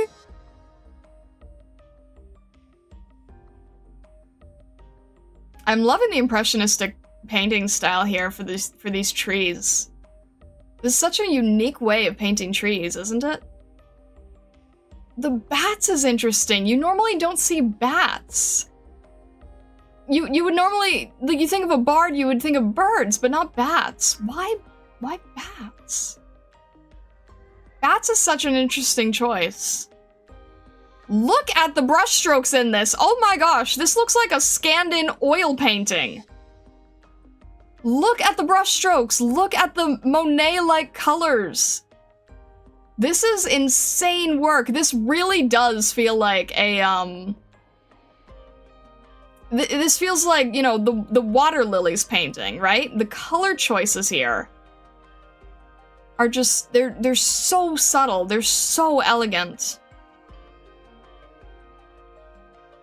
These are just, this is beautiful, beautiful work. There count as spoilers for the Sinbad movie from DreamWorks. Amazing. That is so cute. Oh my gosh.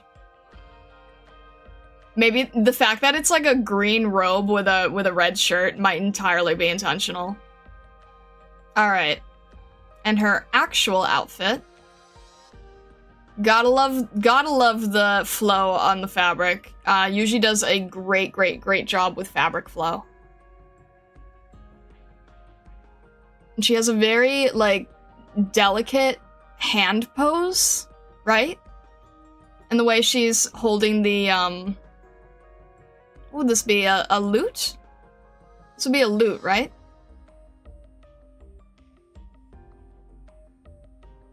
And she kind of has like a flower hat behind her. She's got a flower hat. That's an interesting touch. Look at that.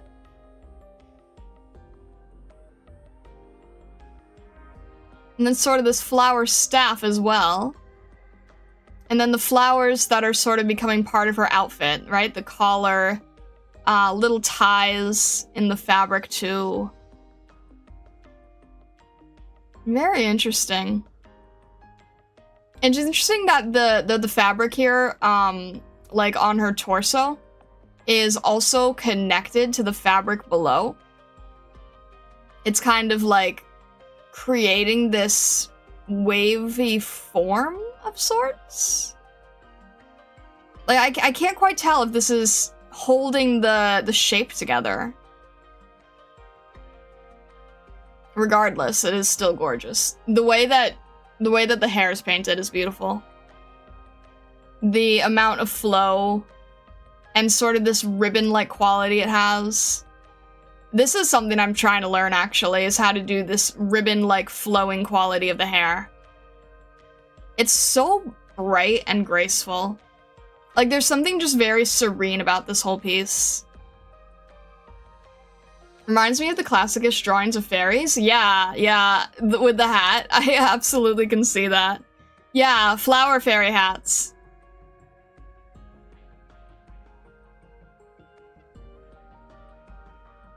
Very nice, delicate shoes as well. Everything here is, like... Everything here speaks delicate, soft, serene, a good escape. Interesting that we have the sword in the background, too. And the sword looks like regular size, not cat or bunny sized.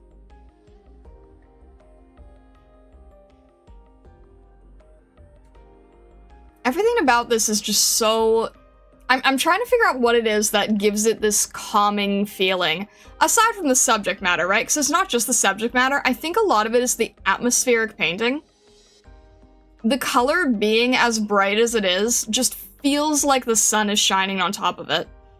But the fact that her hair has so much deep color contrast here, like behind or where the hair has like darker tips, it's creating enough contrast so that you can still see around her face. Her eyes are much darker, so you can see around her skin here.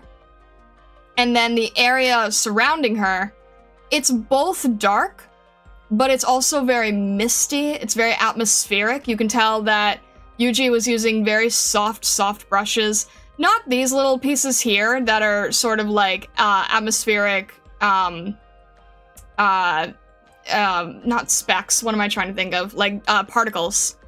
It's not that, it's this softened, like, haze, almost. It's this very intentional hazy effect. And then we have her that is bright and crisp and in clarity. And everything around her that is more hazy, coupled with this very strong, bright sunlight, it gives a very gentle fairy of the woods vibe, right? You can sort of feel this would have also made a very good live 2D piece too, to see the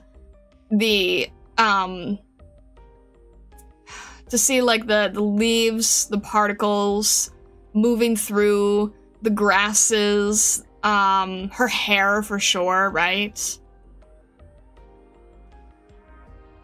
These are really... The whole thing. You can see the haze effect on the bunnies too, right? And it does give this soft, otherworldly feeling. And look how rough this is. Look at how this is just painted in, just to get the idea. The impressionistic painting for the background.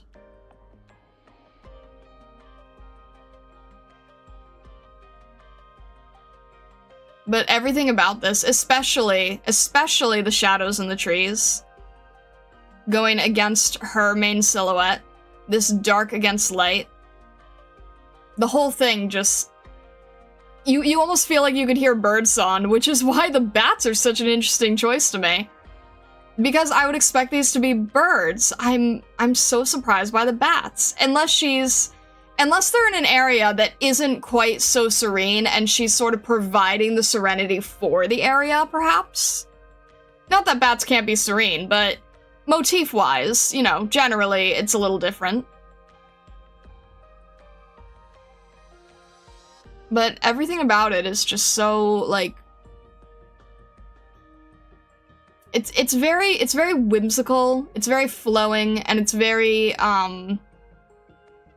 it has a lot of mystique. This almost seems like a place that you have to be invited to get into. The way the wavy clothes look, I get the impression of a scallop shell, like, homage to the birth of Venus. No, it absolutely, I could see it, and, you know, with the pose and everything, even if it's not directly an homage, it could definitely be inspired. The artist could have gotten the pose, it could have been in their mood board, you know? It is indeed very D&D, yes. Alright, let's see. Is this a nice forest, or is this a dangerous forest? Alright. Witch Feast roleplaying script, Dominions and Dogma. Custom line, The Bard's Tale. This player shall be the one singing ballads for the heroes of old, livening up the tavern with her ditties.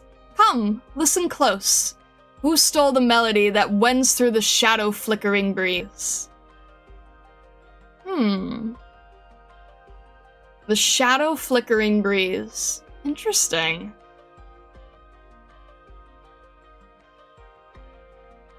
Yeah, this is definitely just like a... yeah, I agree. It's neither good nor evil. It just sort of is. It just sort of is like nature in its purest sense, right? It's just the whims of nature itself and just sort of going with the flow and seeing that you yourself are an observer for something greater.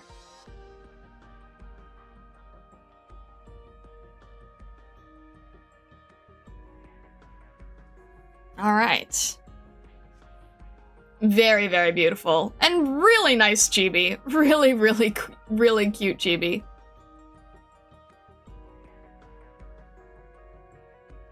True neutral, 3rd edition druid. There we go. All right.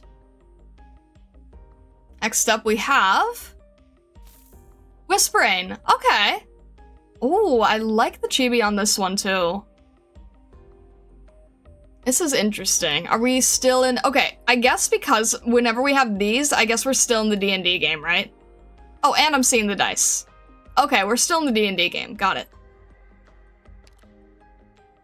Alright. Very elegant. Very, very elegant. Lots of glass here. I'm guessing this is like the moon shining. Let's see. Oh! Okay, lots of stained glass here. So, I'm guessing this one is Lumen. I can't... I don't know too much about the Aegir? Aegir? I don't know too much about the Aegir yet, but... So I don't know who this is. I think this is Lumen, because I recognize that type of hair. And I can't exactly make this one out yet. Oh. Okay, I love the lantern. Okay. More motifs, more statues. Interesting. Anyone we can tell here? Nope. You guys probably could make these out at some point, but I can't. Interesting, though. We've got the umbrella. Interesting statues.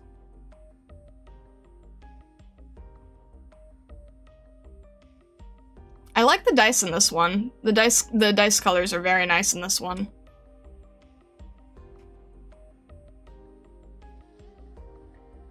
Circulo... Wait. Circulo de Mortalidad. Okay. So mortality. Circle of mortality. Interesting.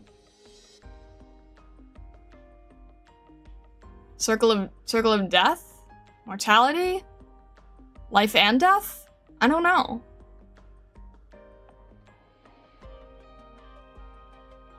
And then... Okay, we've got the candles again.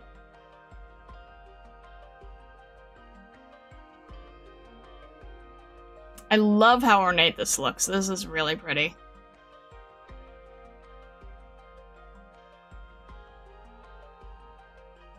Lots of candles.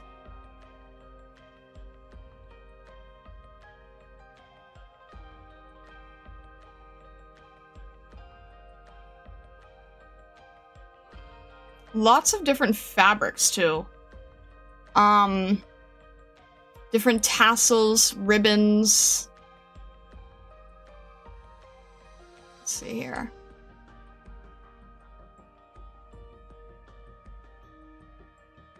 Lots of different, jeweled effects here. It's very...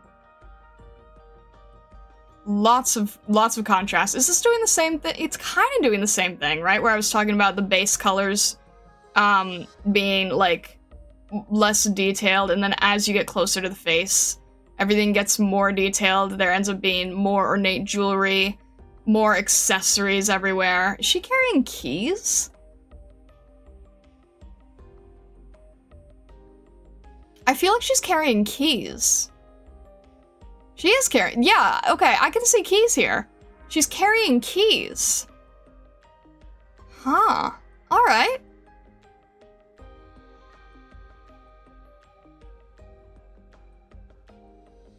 The white, the metal ornaments, the blue. I mean, navy and white and metal is always a really great color combo, right?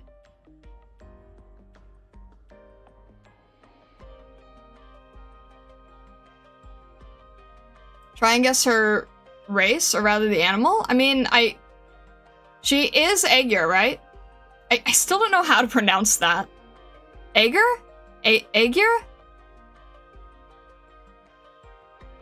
But try to guess which? Does she have like a rose or something on her eye?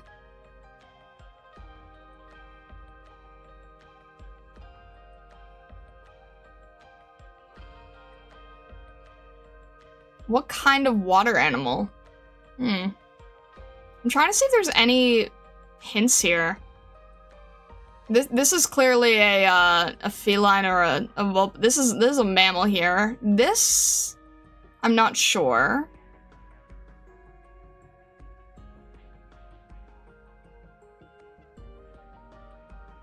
She does have these two tassels, so that's kind of giving me like a jellyfish or a squid vibe.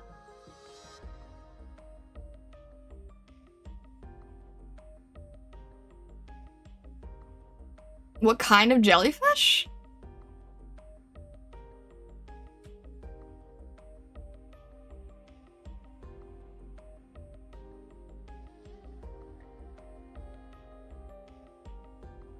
I mean, I think I said it earlier, right? That it kind of seems like night, like moonlight shining through. So, I mean, I don't know many types of jellyfish. So I'm gonna go with like a moon jellyfish, I suppose. I think that's the only type of jellyfish I know.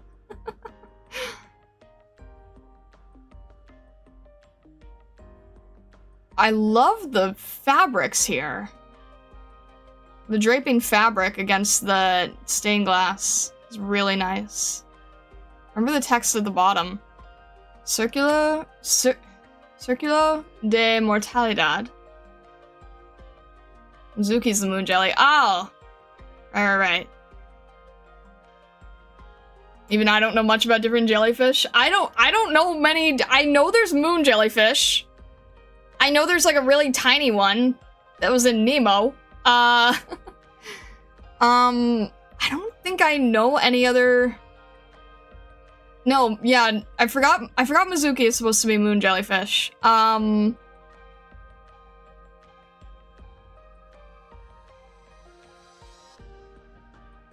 Immortal jellyfish? That's a type of jellyfish? This is pretty deep jellyfish lore, man.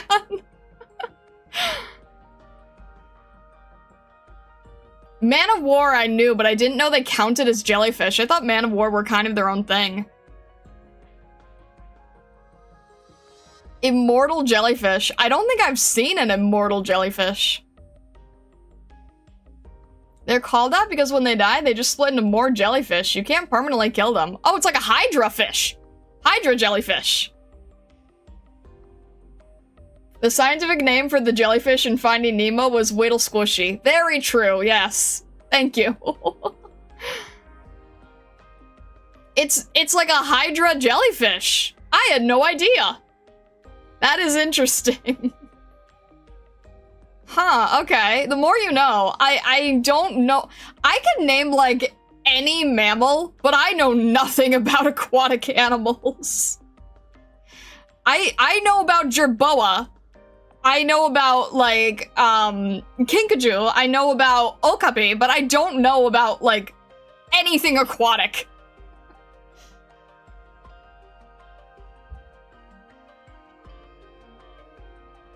Alright. So, immortal jellyfish. I mean, I guess that makes sense, because she's a healing class, right?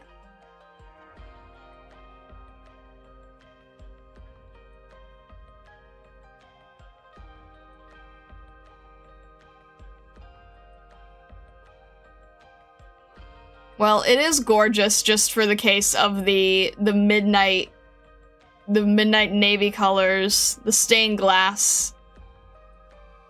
The beautiful, there's so much like prismatic reflection going on, so I'm very biased towards prismatic reflection for sure.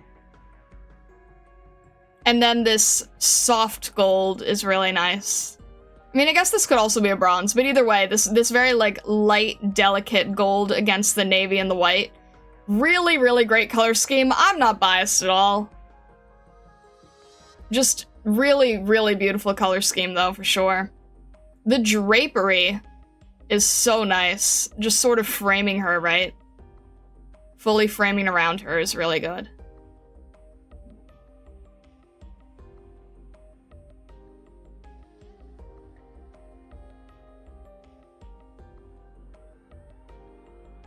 Yeah. Navy, whites, holographics, gold. Very good. Very nice. And of course, I know that you guys like this pose. With the bareback dress and everything. It is very elegant. It is very lovely. This is quite a nice skin, I have to say.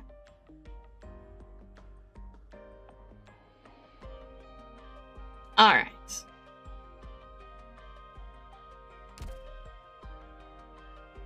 It's also a very nice chibi, too.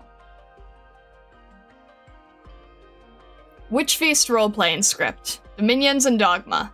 Custom line, Priory of Abyss. This player shall be the Sister in Black, who has saved countless adventurers' lives. The people never ask who forgets the traumas of their mundane lives for them. The people never ask who forgets the traumas of their mundane lives for them. This player shall be the Sister in Black who has saved countless adventurers' lives. So she's shouldering their burdens? Is that it?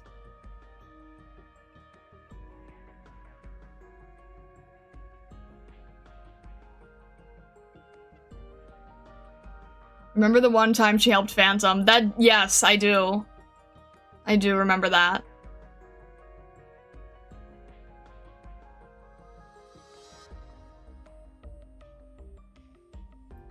Alright. I guess, is this the last one, I guess? Alright. Vigil. Okay. And this one is not Witch Feast. Okay. We got either Lupo or Pero. I can't quite tell. I think Lupo, but I can never quite. I'm pretty sure that's just a. I'm pretty sure there's a wolf. Oh yeah. Okay. Yep. Yeah. Lupo. Okay. Let's see. Well, this is fun. This is fun. Oh, I'm hungry now. Dang it. Milady. Oh my gosh. Fedora wolf, you gotta love it. You gotta love it. The wolf with the glasses too is fantastic. Well, this is fun. Anyone who's a Lupo fan would enjoy this greatly. The lamp, the moon phase lamp. That's brilliant. Oh, I love that. Oh, this is cool. We've got like the moon-shaped lamp here, the moon phase lamp here, the twin moon lamp here, and then the moon motif LED here. You know, just if you needed more moon designs for your wolf lounge.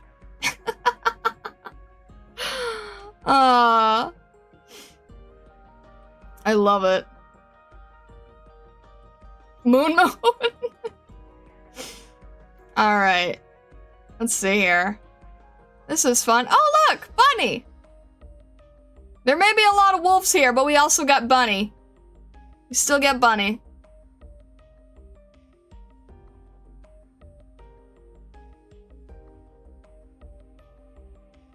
Is it a reference to Gambino? Oh, maybe. I didn't even think about that.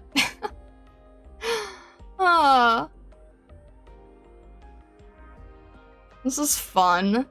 He's even got his own little briefcase. Look at that. Look at that. I love how they paint the fur here. I honestly, like, every time I see, like a full animal in these skins, I adore how they paint the fur. I need to do more anthro art with this kind of style, because this is a really nice style.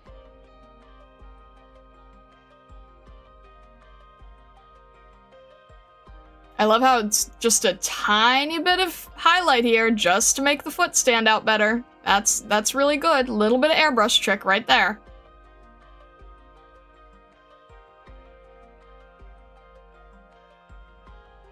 And they all have the same necklace.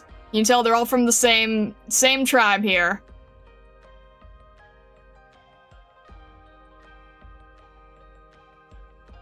He's bringing wine.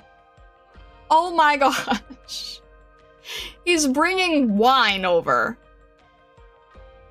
Oh man. I would do anything for, like, steaming hot fries right now. That looks so good. It's a bowl of fries surrounded by a giant burger. That's kind of visually brilliant. I don't know, I would not be able to eat a burger that large, but the fries look so good right now. Oh my gosh.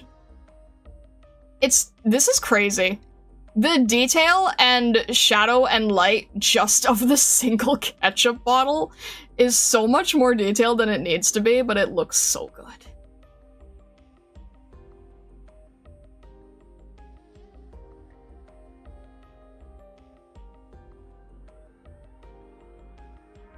And then we just wine and a burger, why not?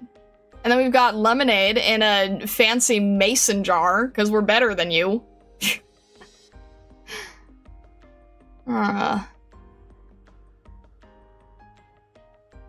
Is that his own face in the moon? Or am I going crazy?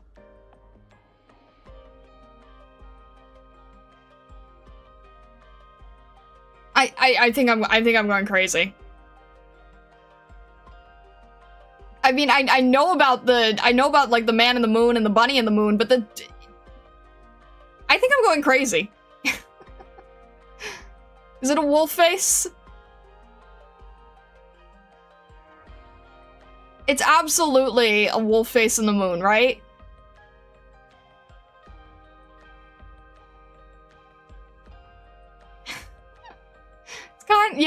I'm seeing the eyes. I'm seeing the highlight here.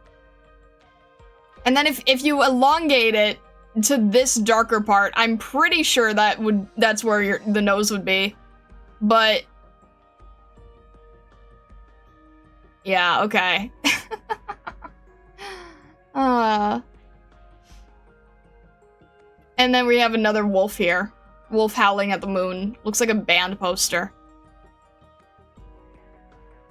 This is just your essential wolf lounge.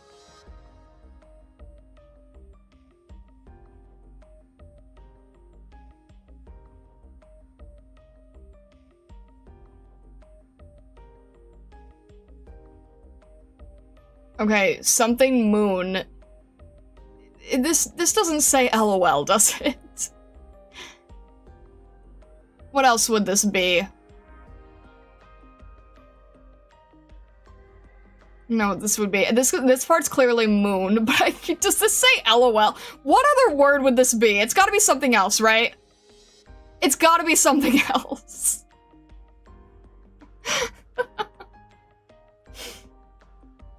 I mean, that's clearly it could be an E, I guess.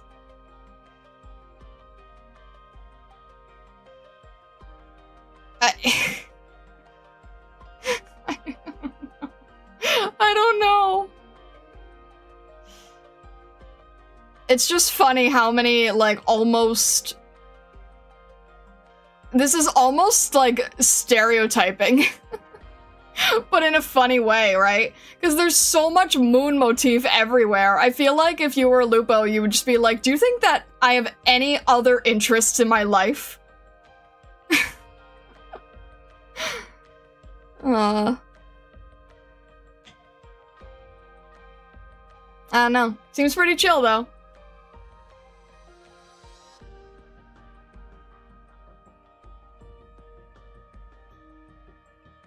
And it's a nice, chill, basic outfit. Could say blue moon? Blue... Okay, I think that would... Because the LED is blue.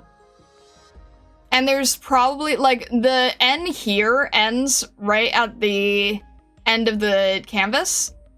And this has a little bit more room. So, it probably would say blue moon. I think that would make a lot more sense. That's too lame, I'll stick with LOL. I mean, I think they cut it off a little too early to make it read. Oh. I think blue moon makes sense, though.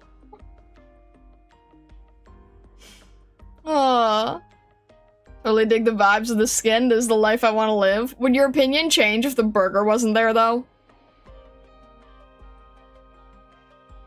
It's definitely a club, I think.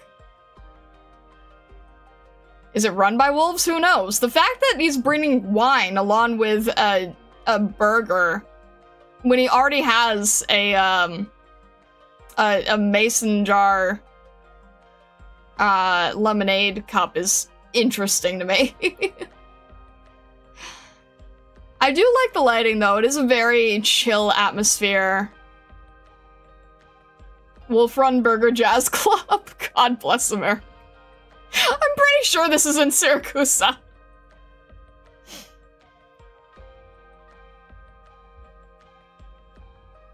He's a Strategist class Vanguard, by the way. Strategist Vanguard can deploy a helper unit on the field. Guess which wolf is the helper with this skin?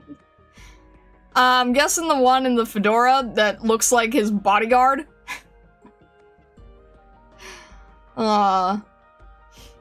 But I'm loving the wine delivering wolf here. I guess we all need wine wolves. It is so adorable. Yeah, this is beautiful. I love this so much. This is fun. Also, again, great use of, like, mainly cool colors and then warm colors in the lantern here, the drink, and the food. It's just a good, nice balance, and a little bit here on the shoes, which are highlighted just to give you a little bit more of that color variation.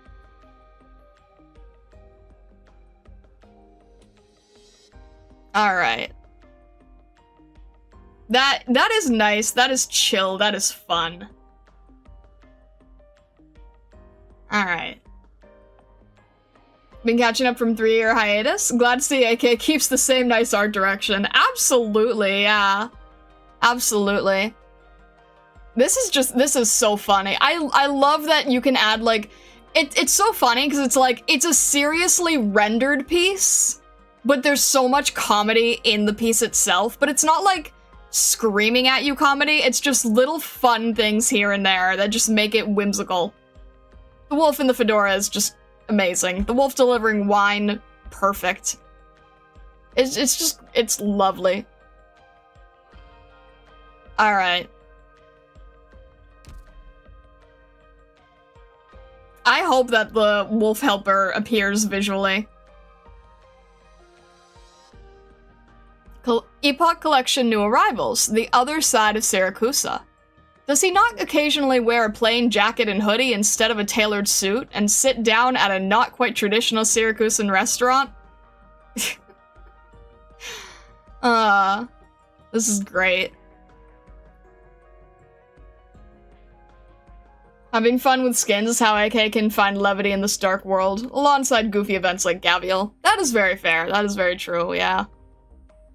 40 euro smash burger. That's great. I love that. Alright.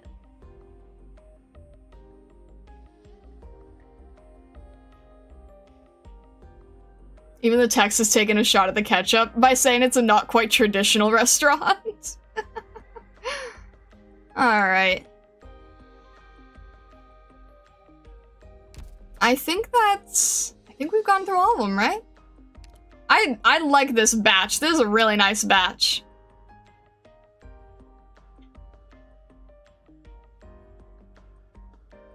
Alright. Also, hello feed KOB. I see you on the Twitch side. Hello.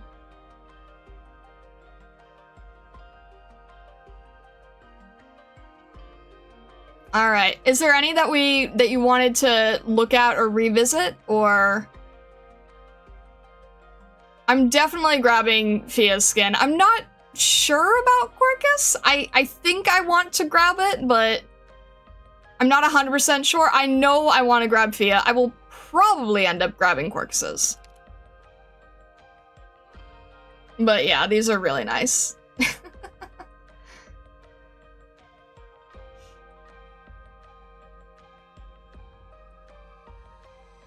Tegan is the most beautiful. I mean, that's understandable. It's like one of the few live 2D with a crazy, crazy contrast. Thinking if I should grab Popukars or Dorothy's. Already grabbed Quercus, Blazes, and Degen's. Yeah.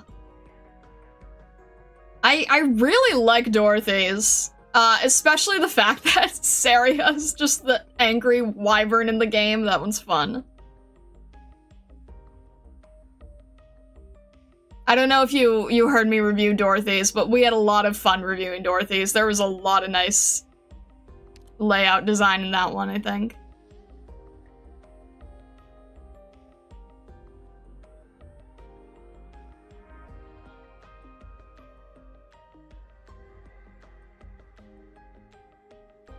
I have almost none of them, so I'm skipping the set. That's fair, that's fine. I just think it's fun. Alright. All of them are worth a buy, it's unfair. Yeah, honestly, a lot of these are really, really good. A lot of these are really good, but oh man.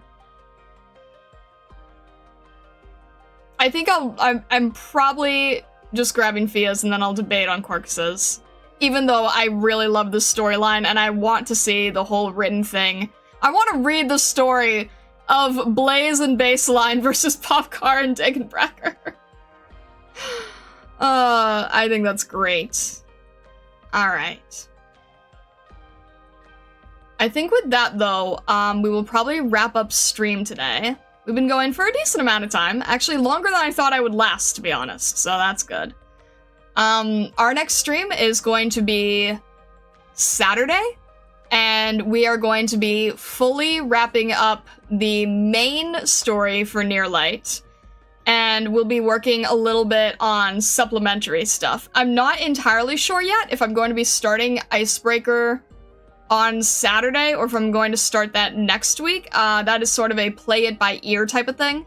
But if you've not yet joined the Discord, please consider joining our Discord, especially if you're new here. We would be happy to have you. There is an Arknights channel, and there is threads for if you want to discuss anything past Act 1 or anything that is currently CN only. There are threads to do that kind of discussion. We also have an Enfield channel for those of you who are playing Enfield right now. And then our general chat and our regular game chats are rife with discussion. There's a lot of activity. It is a very active Discord. So we would be happy to have you. If someone could quickly shout out the Discord, I would appreciate that greatly. And if you have not yet subscribed on YouTube or followed on Twitch, also consider doing so. And then you will get notified next time we are streaming here. But yeah, I will see you on Saturday. And I wish you all the best. I hope you have a fantastic rest of your day, evening, or night, wherever you may be in the world or the worlds beyond. And well, thank you so much, and all the best.